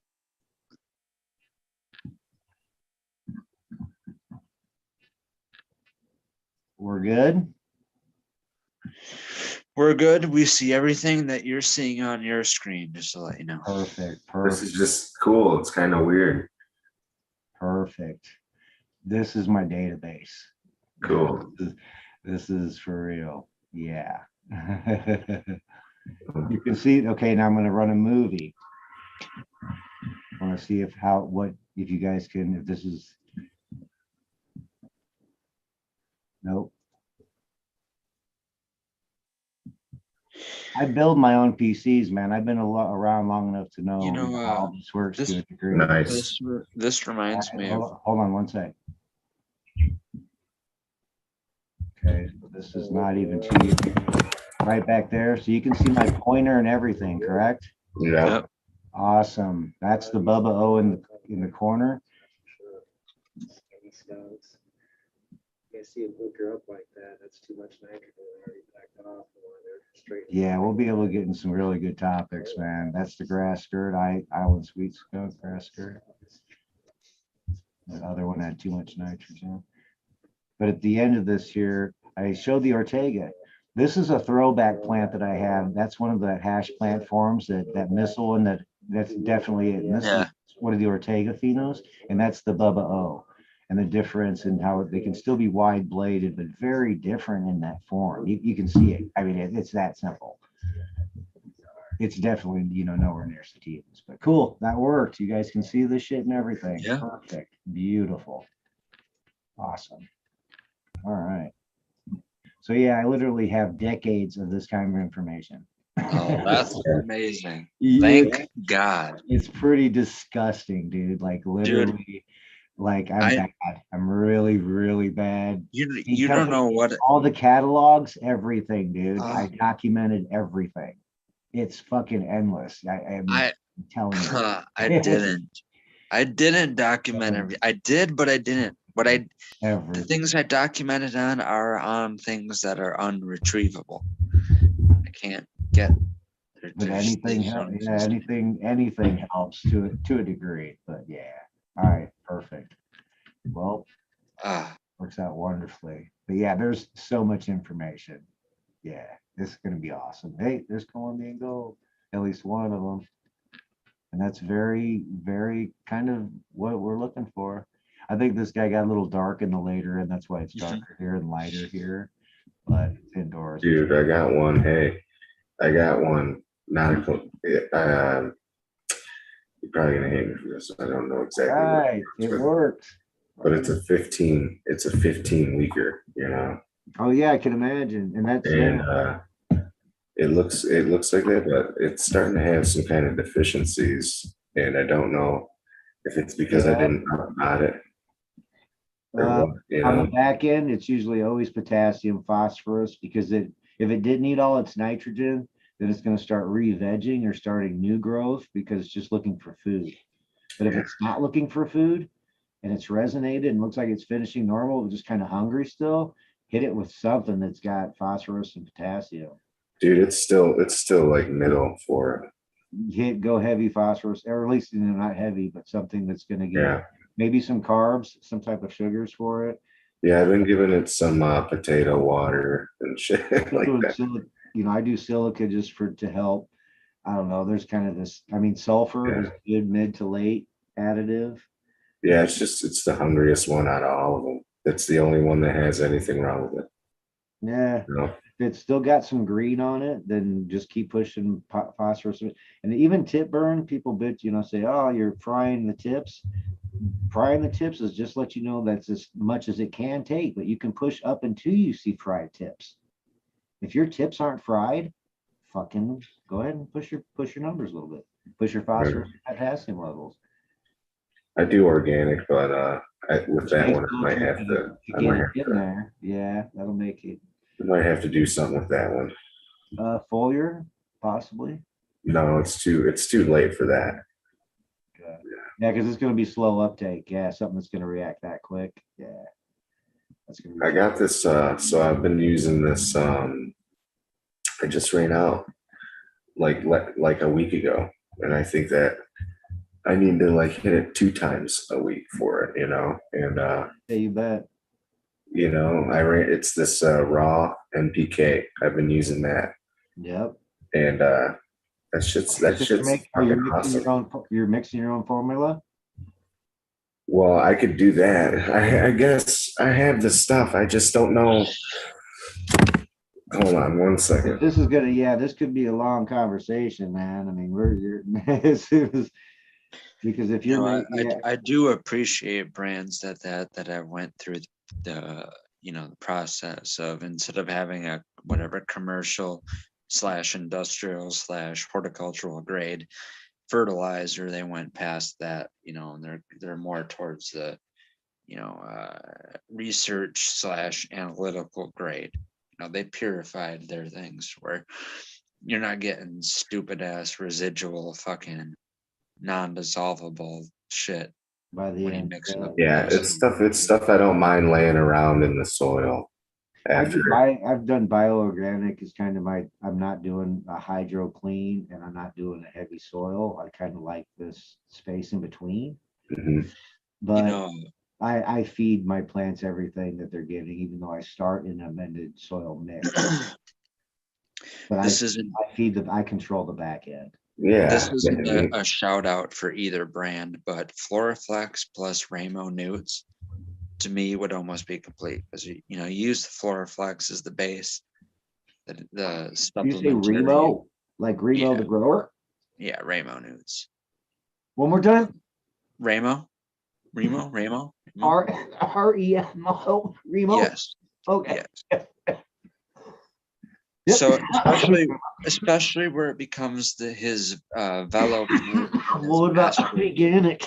Does Kyle Cushman have any, or Remo even? Does he have like a late flowering organic solution? Yeah, the Astro flower, which is basically like his formulation of what Advanced Nutrients has is would give you in packages that cost I got some. for a I gram. got some. Speaking of 15 of them. 0 double 10 Exactly. from good old General Hydro. The leftover from I mean, I'm usually a super soil or amended soil guy, but if anyone knows, if I were to set up my own hydro setup would be with Floraflex and Ramo Nutrients. Okay, so I did DWC. So what would you pick up? But sorry, what would you? Away, so I don't know. I agree with the Floraflex 100%. It's so clean, and it's like my brother's running it too, and he's pumping shit out with these auto flowers. That is just something I've never seen before, and I've done autos more than him, and I'm just like, whoa, that's nice. His first run. Yeah, well, first run with Flora. Lucky too, so I mean. Yeah, and the thing is too, he's getting pretty lucky because he's doing DIY, and the setup he's doing is like this trough setup. It looks like something you do lettuce in, but a little bit bigger, Dude, Hydro and DWC and NFT, dude, it's so fast. And it's a mix. Styled, dude. Fucking unstoppable. That's all he did for the first, like month and a half. Dude, it is. It's crazy. I don't know how he's gonna run out of room. So I couldn't keep up with it. He's using 315s and 630s. So he's gonna run out of room because they're pretty low, he doesn't have the height. That's how many sites he's got going. He's got. No, that's what you're saying. Each table or something. Yeah, he's got. Dude, I could show you. Yeah, we did like a 20 site, and I forget what the other one was. Yeah, we should talk more, man. Fuck, because the troughs and usually the problem, and I heard Red Pill say this, the pumps, when they heat the water, and that's where the bioorganic problems start, and fucking you get parasites. Dude, Floraflex though. Bacteria and shit. Floraflex is the bomb. Yeah. Oh yeah. If you guys got solutions for that, man, I'd love to get back into it. Right now, I got fucking.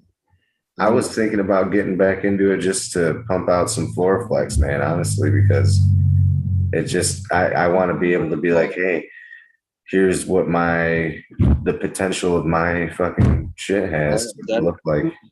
That's what my philosophy was that you were asking about is if I were going to set up a hydro setup, I would do Floraflex with Ramo Newts because Floraflex to me is the base Newts, and I would supplement with the Ramo. What would you supplement with Ramo?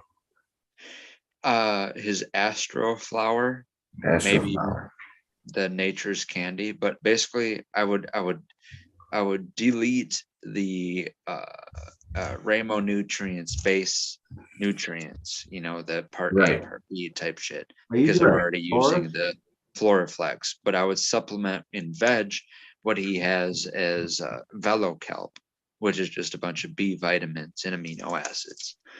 And then in flour, I would supplement with that Astro flower, which is just his formulation of where he originally started with Advanced Nutrients, and they have Overdrive. Astro flower or Astro Bloom, I can't remember what it's named is. It's just Ramo's version of Overdrive, That stuff's bomb. Yeah. Overdrive with the I've seen to work the best, and you don't need the tarantula either or nothing. But I did a side by side. Overdrive with Yeah, me too. Yeah, me too. what was it? Gosh damn it. I got like a process, a whole combinations of stuff that I use in there because Bud Swell is kind of like mid to late bloom. I use Bud Blaster for final, just like final finish. There's Bud, what is it, Beastie Bloom or something for Fox Farm that I've used for the swelling of the calyxes after bud set, and like cha-ching prior to bloom to get bud set and all that. That cha-ching shit works, man. Not cha-ching, Open Sesame. Yeah, cha-ching on the back end. Okay.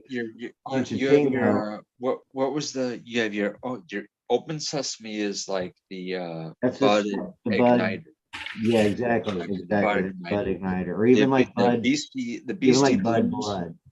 Yeah, the Beast and exactly, Bud Blood. And then And the Beastie Blooms is like I think the it's like big Bud bud Swell. and advanced I'm nutrients. not sure.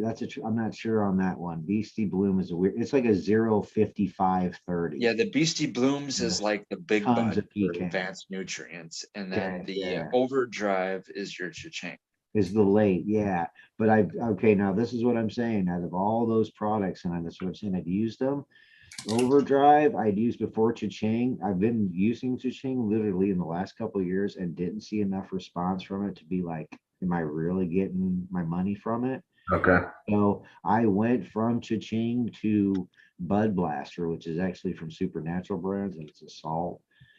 But That sounds familiar, man. Is it blue? I think it used to be, but it's like a white salt now. I think it used, and I always remembered it kind of being like a blue, but that's like Peter's. We're probably talking like Peter's or Miracle Grow looking shit. Hey, Peters, please, can you, as far as Peter goes, for the love of God, if Chad Westport is still in the chat right now, I'm not looking at chat, but earlier today there was a Future Cannabis Projects James Loud show where he did trivia, and he asked one of these questions like, what's the first nutrients that hydroponic growers were using for cannabis? And everyone was like, GH. And I'm like, Peters 2020. Yes, Peters. That's what I wrote first. Peters 10 for blue. Yes. Well, I didn't know the exact Wasn't it something before Peters, or they changed the name of Peters? Okay, so I technically wrote Peters 15. That's I didn't know the exact number. I remember this 2020. Yeah. Go ahead. Well, see, my same uncle, the same uncle that told me about Puna Butter, told me about Peters, and I don't know. I'm a late. This is pre-Miracle Grow. No, I know what you're talking about. Yeah, we're pre-Miracle. So please, for the love of God, and trivia's sake, if Chad Westport is there, if Peter of Future Cannabis Projects is there, does Peter and it's funny because it's Pete, right? Peter is does that predate GH? I thought it did. Ooh, yeah, I'm pretty sure it does. Okay, yeah. I could probably tell you that. Yeah, pretty sure it does. GH goes back, man. I will get, because they've been around for a minute. But I think Peter's, because like I said, we're talking a competitor to Scott's, which is another lawn. We're kind of talking lawn heating brands almost. So you have Peters. And NASA uses General Hydro, man. It's turf, and now we're talking agriculture, not just pot, and it's that's the whole tomato farmer thing too, because you'll start to go down the tomato farmer thing. But everything they want everything. It was better than Miracle Grow. It was better than, because you could work with it a little bit more, I think, or something. I forget. Yeah. Miracle Grow is versatile because, oh man, it's bad though. Bad stuff. All of what we're talking about is basically argument. And there's other arguments too, because it's not what you're using, it's how it's used. And then the arguments for organics is we've polluted things so much already, or we're just making so much pollution. It doesn't even matter if you're trying to use a pure soil or a pure element, it's already polluted already. So why are you focusing on these pures when it's all polluted? Or and there's a Yeah, mentality. but then you're walking on piles of trash on the side of the road already, and then No, and I'm not even worried. That's not where I'm getting. What I'm saying is for my own, what works for me, and we should, everybody should just do that and concentrate on what works for them, oh and yeah. and then figure it out from there instead of Oh, I wasn't trying to. If I sounded like I was trying to direct you, I never am. Oh, It's always no, suggestions. not at all. Yes. But my method, I get the organic twist, and everybody wants everything to be natural, I guess is the idea. Dude, you know what I was You thinking? can kind of feed it what it wants and communicate with the plant rather than just thinking that we can. I think the idea of organics is some people consider it to be easy because you just amend your soil to in a certain way that it'll finish on itself. You just got to water it. That's great for the person that wants to do it. Dude, I didn't even water it last year. That's not what I like to do in cannabis. What did you say? You didn't even water it? I didn't even water my outdoor last year. You don't have to if you're in an area that gets And I used the whole thing is I used the whole. I know why. It's because I used vermiculite. Because I used mushroom compost. cornfields. That's why we did cornfields because they irrigated them. We didn't have to worry about watering. But Mushroom compost plus being surrounded by 3 of the 5 Great Lakes. Yeah, lots of moisture and like bogs. And I threw down like a lot of mushy. 60 pounds of oyster mushroom straw in the outdoor grow. I gave it to my brother this year. I'm helping him out a little bit. So some of the stuff I'm talking about is from there, but I gave him some of that stuff and oh yeah, the oyster mushroom straw and a bunch of like leftover scraps from my FAA, fish amino acid stuff, which is basically a bunch of fish and brown sugar and a little bit of lactobacillus serum, Yeah, I had a good day and we'll see how that goes. That was my re-amending. That's typically the shells, dude. That's a lot of really good shit too.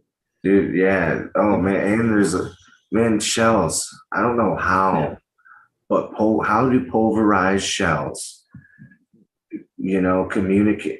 It to me, it's just like this communication. I think it's calcium is what it comes to. Yeah. You're right. It has to leach off and. Yeah, it's just a molecule. It's a calcium molecule when it comes. Yeah. So, all right. Well, I'm out, man. I'm crashing. You guys have burned me down. But very cool meeting you guys. Till next time. Till tomorrow. Till tonight. For sure. I hope you can pop in for 420. Oh, dude, done. Yeah, guaranteed. You bet, man. I'm kind of just, still working through what I'm going to do for summer here and trying to figure out where I'm going to go and try to get something done. So, but I got a couple weeks for anything happens, so I'll be dropping in quite a bit on you guys. Bullshit. Nice. All right. Well, maybe get a little bit of rest and then pop in a little 420 sesh. You bet, man. Good meeting you guys. Till next time. Be cool. For sure. You too, man. Later. Peace out. Ciao, ciao. Yep. Yeah. Thanks, Eagle, for letting us go on. That's pretty cool. Yep. And letting you take over. I can stay up for hours, but I should probably try to make myself go to sleep. It's up to you. I could go for a little. I could pack another bowl and go for a little bit more. Yeah. What do you want to talk about? Oh man, I didn't have anything pulled up. What do I want to talk about? Neither You do got I. something that the conversation leaves off on? Yeah. Summer, what about outdoor? What do you got going on for outdoor? Oh, there's gonna be. We're calling it Three Sisters OG, which I think it's a Chem sister OG cross, something like that. Don't know where I got it from. And another one is the triple OG. the Burning Man. The Yeah. which to me is, I like it. It's like curry. It smells like curry and fuck like curry. Exotic Genetics cross, Yeah. Burning Man Triple OG. Yeah. Yeah. It's Burning Man. It's Spirit in the Sky cross with Triple OD, but And a Spirit in the Sky, does that have the purple peyote purple in it? We'd have to look it up on that. Okay, yeah, I so don't even know. I don't even know. Peyote purple is a very overlooked strain, and it's more bag appeal than anything, and a lot of Yeah. people overlook it because it's only 11% THC. Well, I'll tell you what. That Burning Man, a lot of people didn't like it because it doesn't really do too much for them, and I don't blame them. But I like the terp. I think the taste is funny, man. It's got a funny taste to it, you know.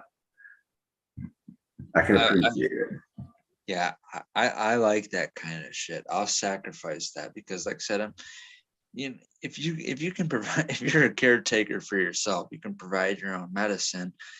Yeah. You're already medicated off whatever it may be, right? So you can go off of the novelty, right? You can smoke a peyote purple for fun because you're already medicated on maybe say RSO or edibles or dabs or whatever else, right? So now what I think of that is for me, my situation where that would come in handy is people that I go on like family reunions with or shit like that.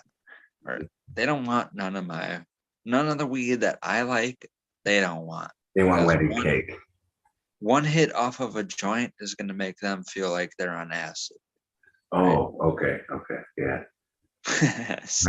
You like some shit. I don't mean to brag, but I'm just saying the people, my older relatives, that take one hit off of a joint and they feel like they're on acid, right? So that they want weed that's more acceptable in the social environment. So that's where I'm saying like purple peyote purple will come in handy because it's beautiful looking weed. It's like, hey, look at this weed. Look at what I'm about to roll up. But then it's only 11.9% THC. So no one's going to get so fucked up to where they're hallucinating and being like, oh, I can't take any more of that. It's like acid. That's what we'd do. We'd go on family reunions. Look at that puppy dog. She was freaking out for a second. I don't know if you've seen it. I'm sorry. I was listening, but yeah, no, I can totally understand that. There's a kitty too. Yeah, I got my doggy upstairs. So Trinity, she doesn't like my dog. But anyway, so your older folks were like tripping out. Basically, they're like, "Oh my God, what did you do to this?" Yeah, they're like, I've this never. is like acid. So I think in a social setting, that's why I'm kind of more chasing right now the lower percent. I don't like. I mean, I'll sacrifice bag appeal and pigment. I want nice purple social weed. You know, I want people to see what I'm rolling up and be thrilled to smoke it, but then smoke it, but then not be blown away with how potent it is and be all in paranoia mode. I want people to smoke the whole joint into entirety. Yeah. You know, without freaking out. I don't know if you remember me talking about the flow, but the flow that I have is like basically it reminds me of something like that myself. Everybody tells me that they like it, but I think they're just saying that they like it because it tastes good. You know what I mean? Like I'm someone who has high tolerance, so I'm looking to get a little bit blazed. You know what I'm saying? Mm-hmm. So it's not particularly my favorite. I've had the flow. I like that terpene profile. It's weird, man. I have this lavender growing too in the same. Is that messing your microphone up when I move that? No, not that bad. Okay, sorry. So I have this lavender growing, and I go to my girlfriend. I'm like, "Hey, smell this," you know. She's like, "Wow," and I'm like, "Yeah, smell this." And it's the flow, and she's like, "What?" And I'm like, "Yeah, isn't that weird? Like it oddly smells close to this lavender plant, and I don't understand, man. It's unique, man. It's definitely unique, and outdoors, it's so cool. And honestly, it had two spots of powdery mildew that as soon as I seen them, and mind you, this was before I built a little roof or anything. This was totally exposed to Michigan weather, not being watered. I amended it with like seabird guano, rock phosphate, oyster shell, alfalfa meal, vegan mix, and some other nitrogen stuff, and some compost and worm castings. Okay, and so I had a nice little mix in there, and the vermiculite from the mushroom bags that I made myself, and brown rice flour. So that was the base that it was growing in, and it was from a clone of a clone. Okay, and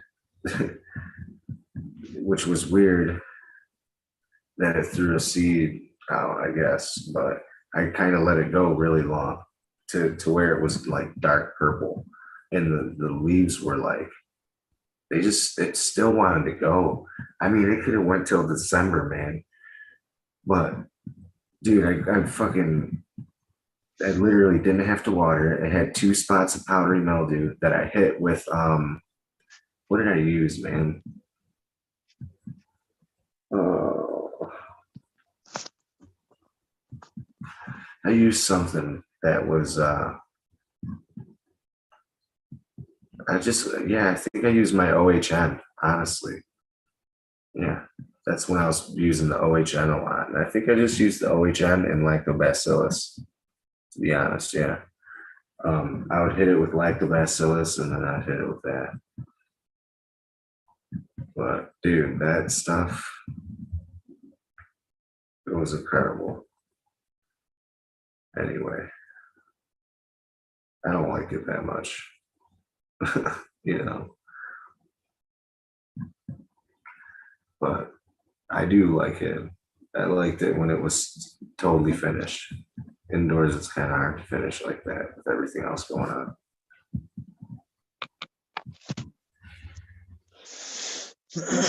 Yeah, we've taken that same plant and finished it, taking that outdoor, indoor flowering plant, finished it outdoor flowering. Well, no, I had that was a clone from the one that I had indoors. And the one indoor had a more gassier smell to it. And the one that was outdoor had a way more, I'm talking straight up lavender scent to it. And dark purple. And that's it's weird because I was like, it's a clone, and I just didn't I guess indoor, it didn't get what it needed, couldn't give it what it needed. Yeah, I'd wonder what was the driving factor to that, but regardless, if it was like extremely lavender, reminiscent of lavender, that's a good sign. That probably means you have a lot of linalool. Yeah, it's good. Like I said, it's not my go-to because it's not like a really super. I don't get super stoned off of it though and sleepy at all. Like it's not. It kind of brings me up. This one does. It clears my head a little bit. more than makes me stoned and trippy or anything like that. Yeah, I think, see, that's the thing is a lot of people, I think whatever, I think people like myrcene a little too much. I Yeah. think myrcene contributes to what we call the there's negative effects to indica and Dude, sativa. that THC disease is real, man. Like when your gut Yeah. hurts and you need to take a shower. I know The- somebody. I know somebody that's been. Sorry, I know somebody that's been doing that for years. That probably, I don't know. He probably doesn't even know, or we don't know. I'm just talking hypothetically about him, but really, he has been taking the bong to the shower with him like ever since we were kids because he needs to take a warm shower or something when he smoke. I don't know. It's like his bathroom ritual. That's weird. That almost sounds like, and it's something I don't believe in any at all, but the cannabis hypermesis. That's A what lot of I'm people talking say, about. a lot of Dude, people say the only remedy for that is taking a hot shower. that's what I'm saying is he would like smoke weed and then take a hot shower. Yeah. So I'm like, I think when I heard about that, that's the guy I thought of. You know what I mean? Because I've known him for years, and I went and lived with him. I like after years of knowing him, and then not seeing him, and I went and seen him down in Florida, and he had the same issues where he was having a bong in the shower. You know what I mean? Like, I'm not going to call it an issue because but I like to smoke weed when I'm doing my bathroom thing. I mean, I need to get my own fucking bathroom and shit because I'm too fucking stoner, you know. But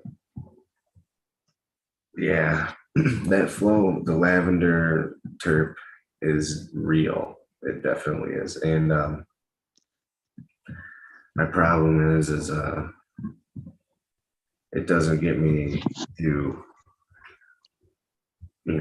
so I hit it with a Gorilla Glue, that glue sniffer. And hopefully it brings up the like, I don't know, the THC level. You know?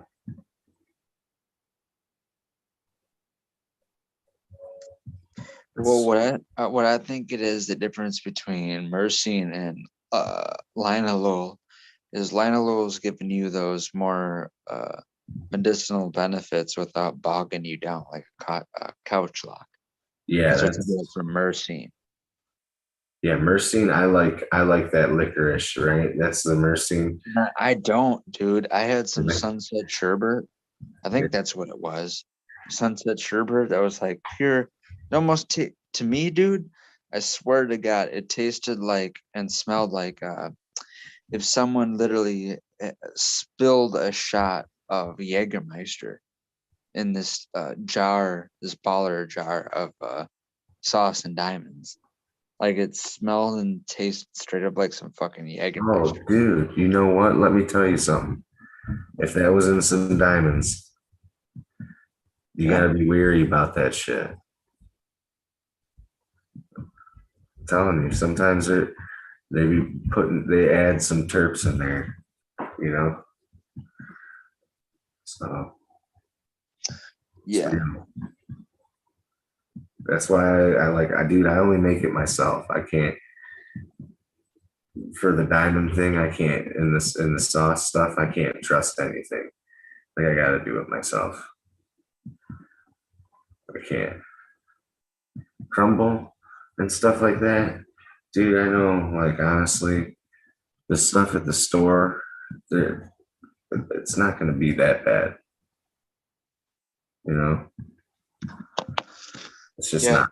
I can tolerate it. My body responds. I can dab lesser or mediocre quality shatter than I can poor or bad quality flour. I cannot tolerate smoking bad quality flour. Yeah, I just throw it out.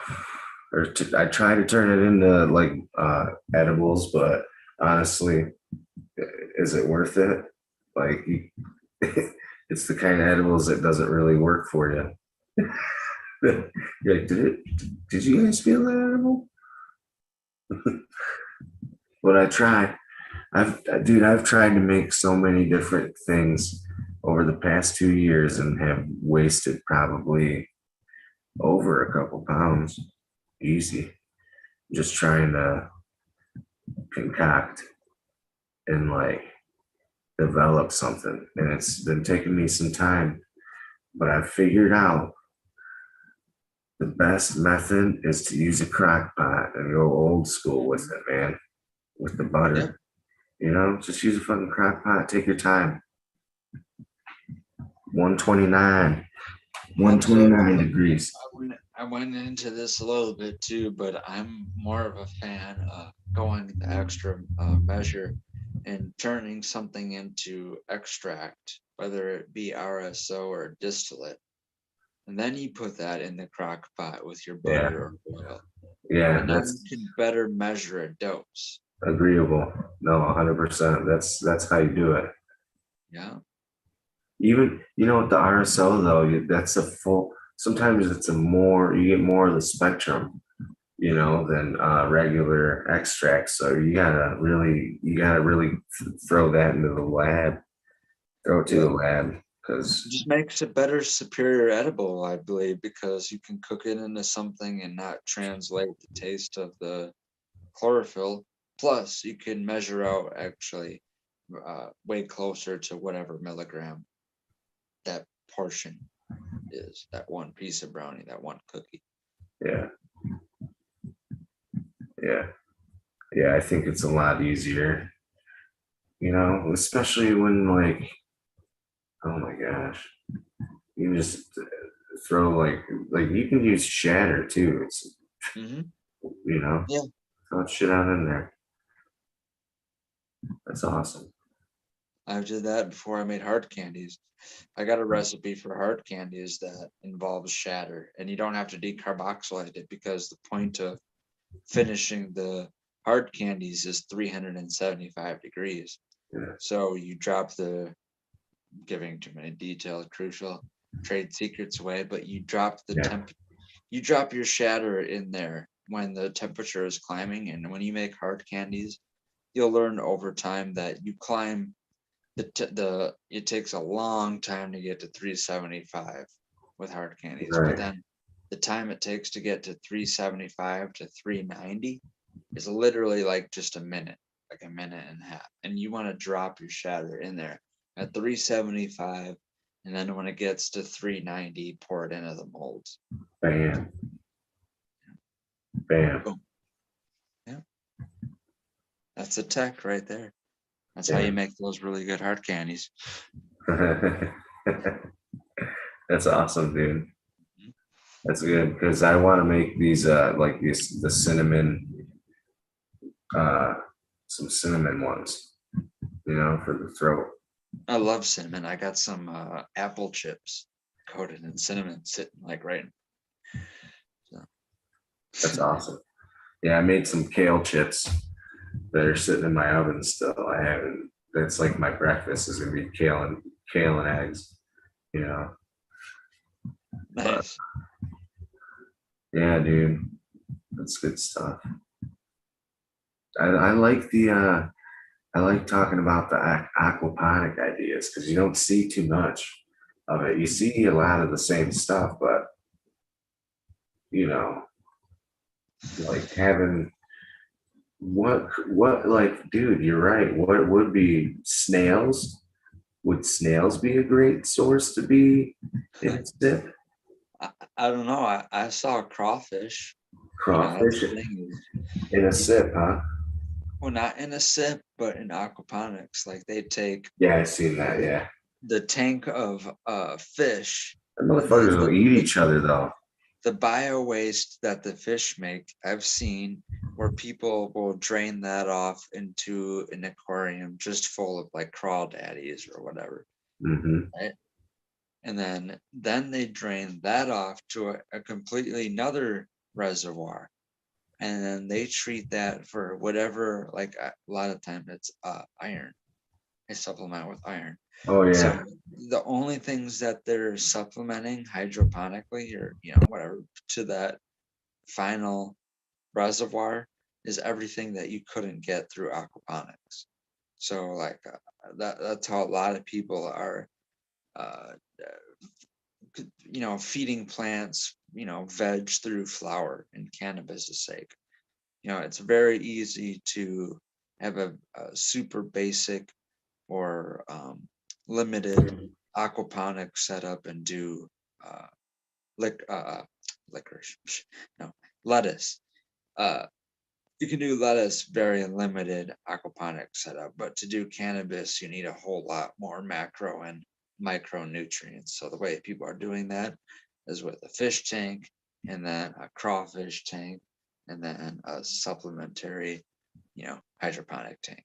Yeah. And even more, another on top of that, where that water goes, like I was saying, let's do sip containers. Yeah.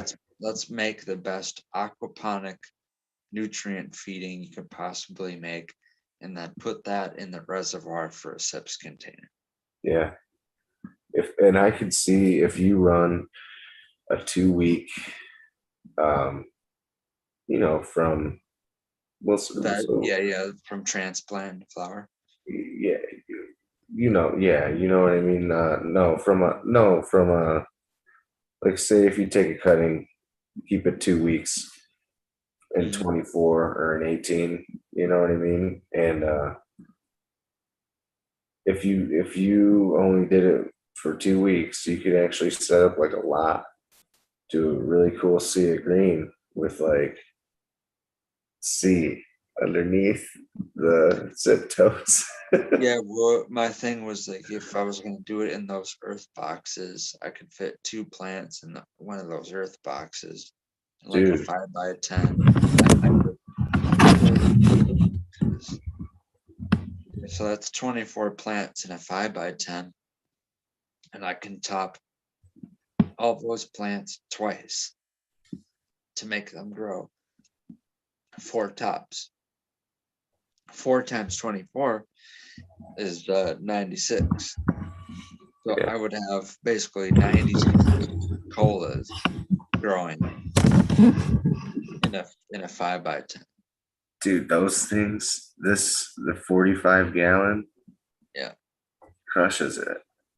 Yeah, it crushes it. It fucking crushes it. I was just thinking that, oh, man, I would really have to be fucking up and not get a fucking 2 pound of light yield off of that. Like, that's for sure going to yield 100 ounces plus. Yeah, it's gonna be good, dude. 96. Those earth boxes are sweet. And those are what? Those are 20 gallon? Yeah, they're like rectangular, right? So that's, you can plant 2 plants. Those are cool, man. This is the same concept, the thing that I did, the DIY. Same concept. It's just not built with a 3D printer and all cool and shit, I basically use the lid.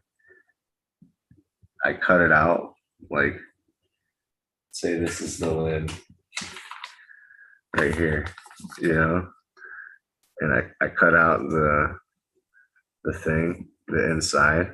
I put that in the bottom, and there's my water reservoir with the stem in there, and then bam. It's really, dude, it's so, I don't know if you were looking when I was showing you the 45 gallon boys on wheels. Those are where it's at, man. I'm telling you. You can do 3 probably if you wanted to, instead of just 2. Shit. Yeah. With these totes, dude, they got 96 gallon totes. Yeah. Do you put drain holes on the bottom of them? No, I should, but no. Well, I just thought of that, you're never doing drain to waste, but I just thought, like, Do you put drainables on the bottom of them if you're not doing drain away? You know, this one, no, I didn't. What I did is, what did I do? Dude, it's just a normal, just a normal Yeah. concept. A stem in the middle that's made of PVC with some slits in it, Yeah. and packed full of soil, and then the the feed tube is like, I use 3-inch PVC, or 3-inch. So I like it wide. I don't know. That's just how I like it. But this is like its second or third run. She's been through some shit. And the cool thing was, it seemed like everything that was alive migrated somewhere. So I like re-amended it, and got her going, and everything seems happy. I got some marigolds and shit. I thought of this post a few episodes ago when avocado tech was the subject. And I was thinking, like, isn't that the shit that those chicks rub on their face when they're doing that facial thing?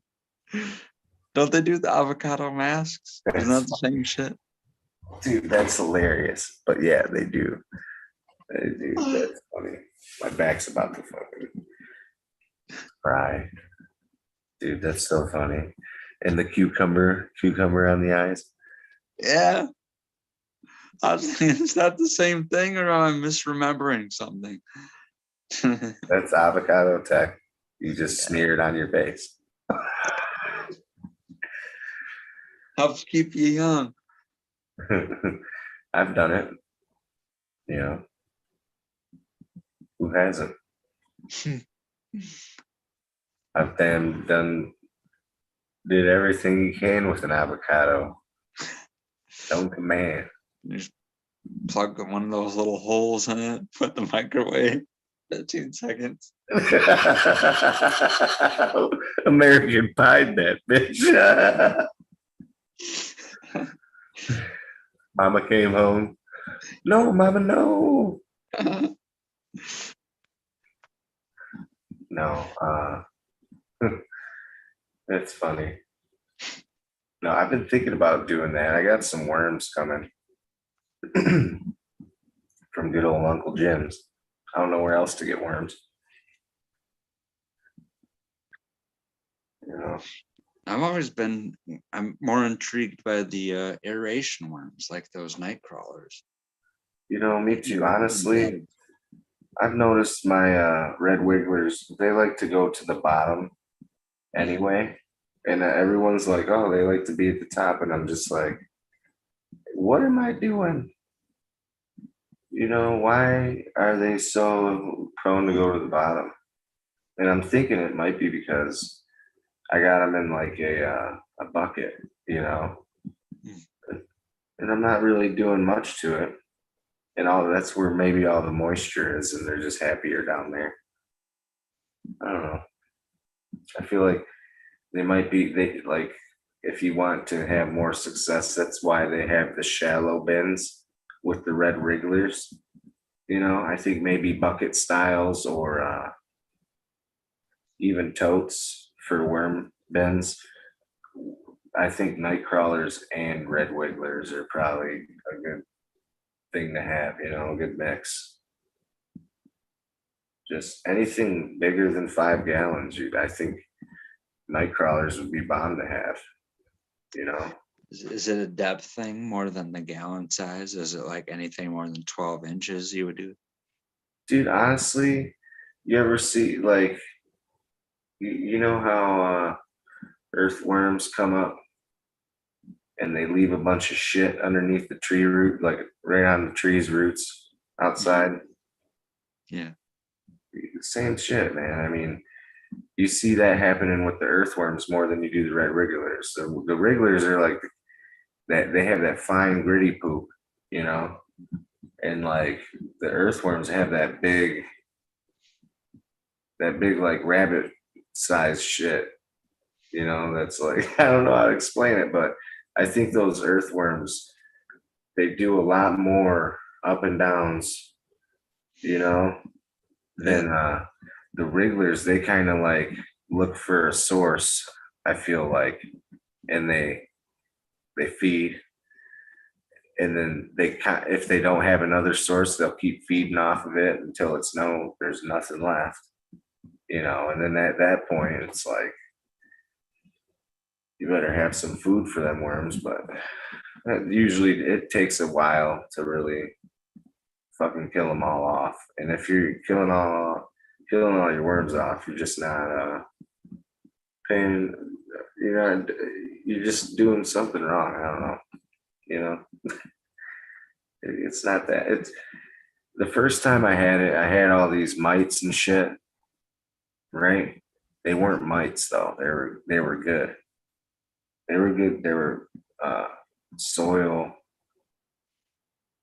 bugs. Those little pirate bugs or whatever. Huh? Like the little pirate bugs or whatever. Yeah, something like that. I don't know. They were good though. They were good guys. And I got rid of my worm bin and it was thriving, man. It was great. I just I planned on having them when I start a worm bin. I plan on keeping it for like 10 years before I use it, you know, and I want to put valuable stuff into that worm bin, stuff that means stuff to me, you know, a little bit like,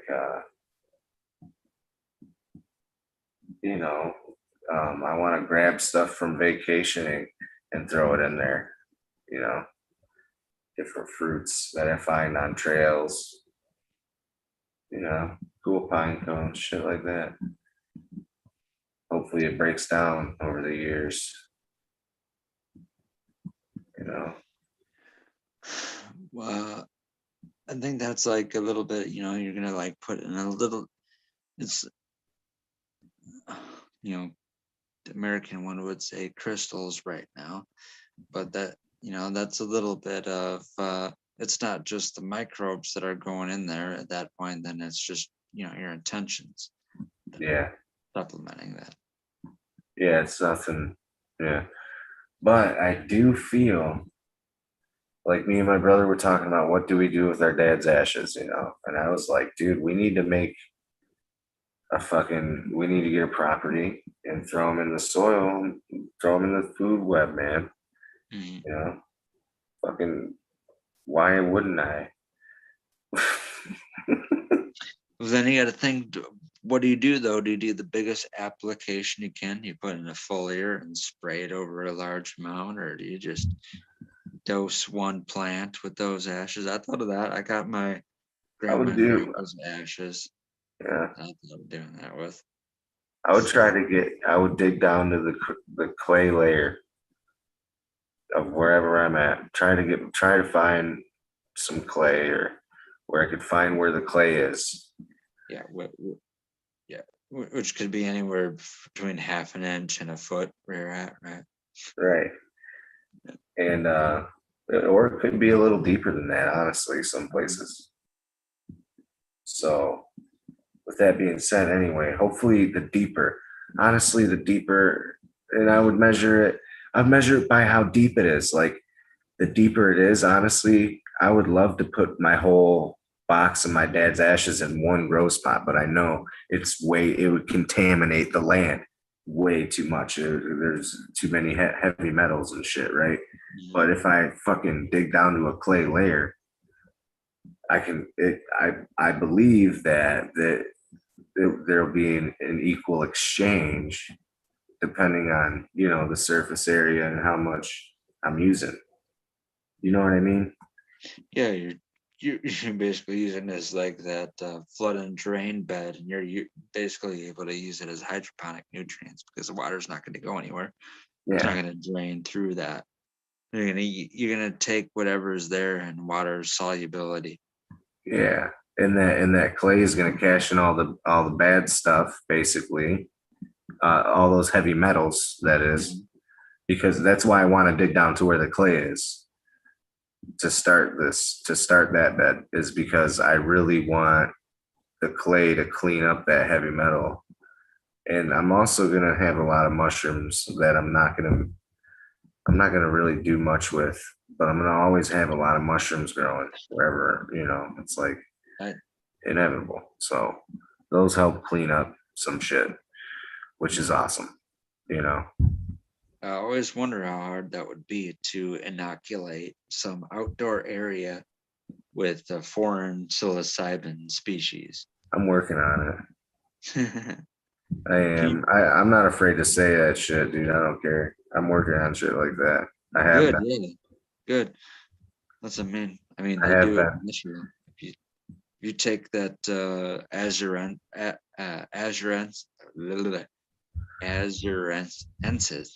Yeah, sorry, that would be a good. psilocybin azurensis. If you take that, then that's something that can proliferate in anything that's got wood chips laying Yeah. on lawn.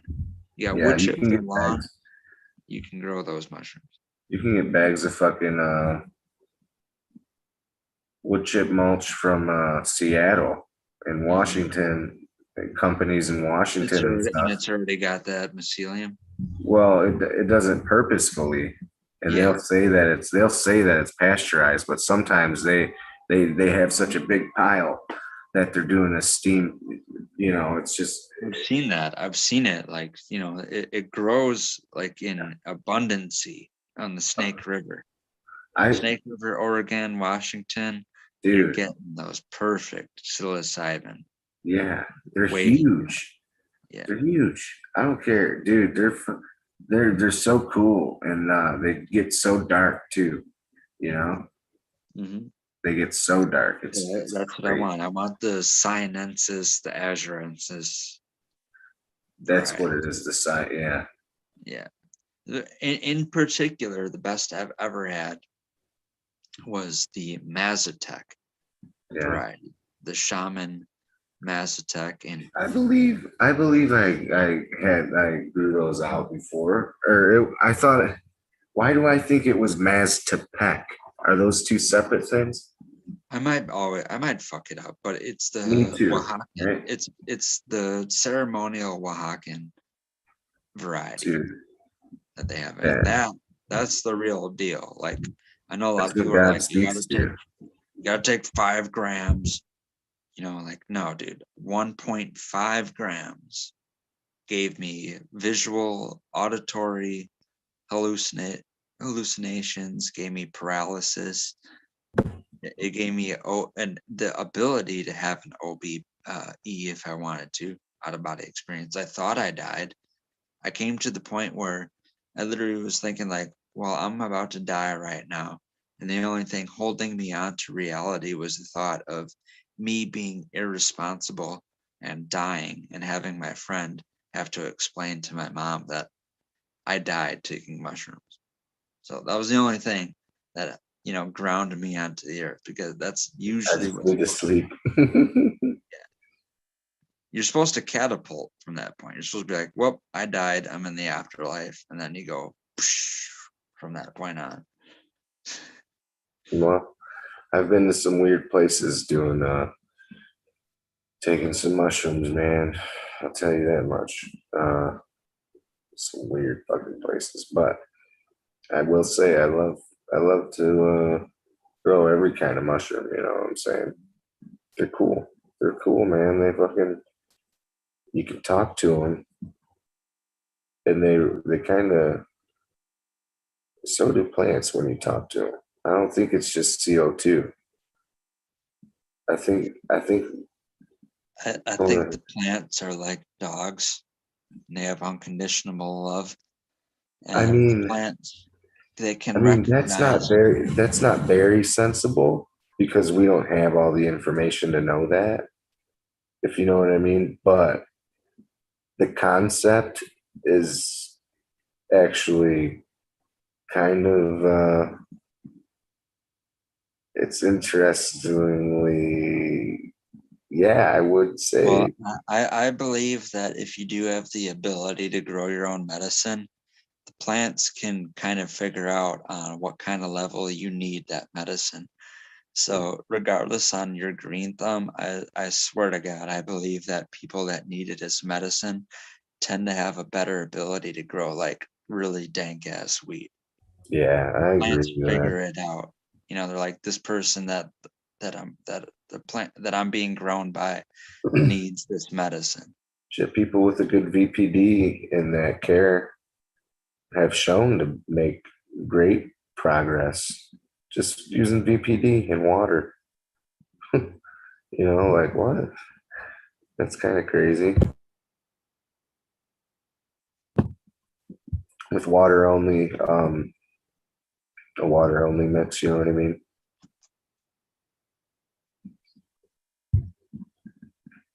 But yeah, I use water only mixes for now. And honestly, I will forever. I'll just keep getting worms. Wow. Every toad I get, you know, use some worms, Yeah, fix some stuff up. that's why we're in the wormhole right now.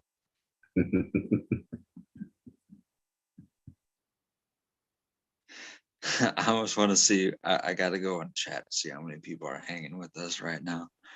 Dude, I forgot about chat like this whole time. Yeah, dude.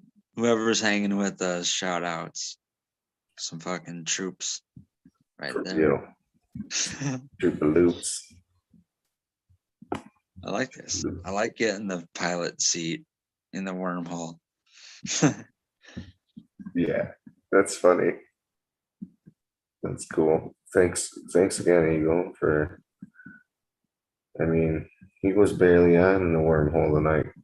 Oh well, he's got a huge day ahead of him tomorrow. Dude, I'm sure he wants to get some sleep. Let's get out of here, right?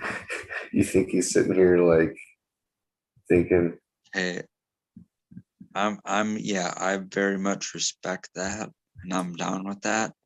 yeah, But I want him to definitely be able to be as full rested and as enthusiastic, and I want everything to go right. I want everyone to have that crystal vibe of everyone checking in at the same point. You know, I want it to be I like synchronicities.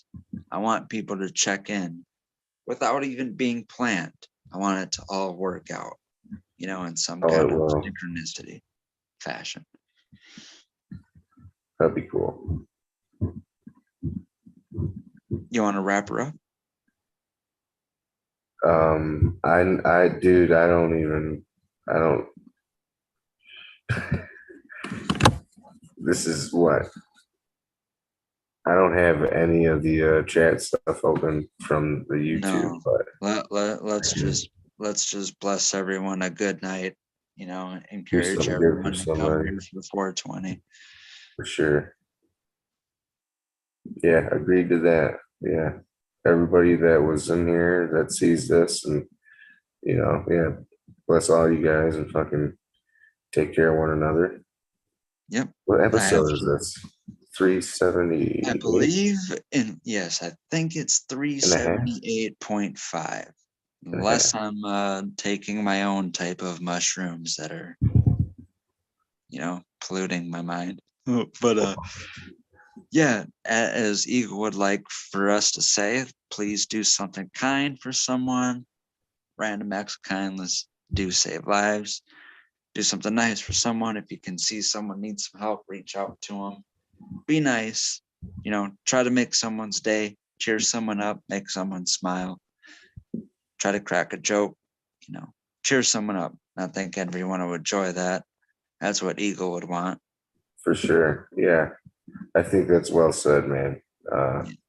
You guys make us smile, so that's why we're all here, right? Yeah. Cool. And I hope everyone here watching, I hope I get to see you tomorrow and, or later on today, I should say, either in the chat or on this stream. All right, Cheers to everyone good tonight. Cheers. Peace out, everyone. Good night. Peace out, everyone.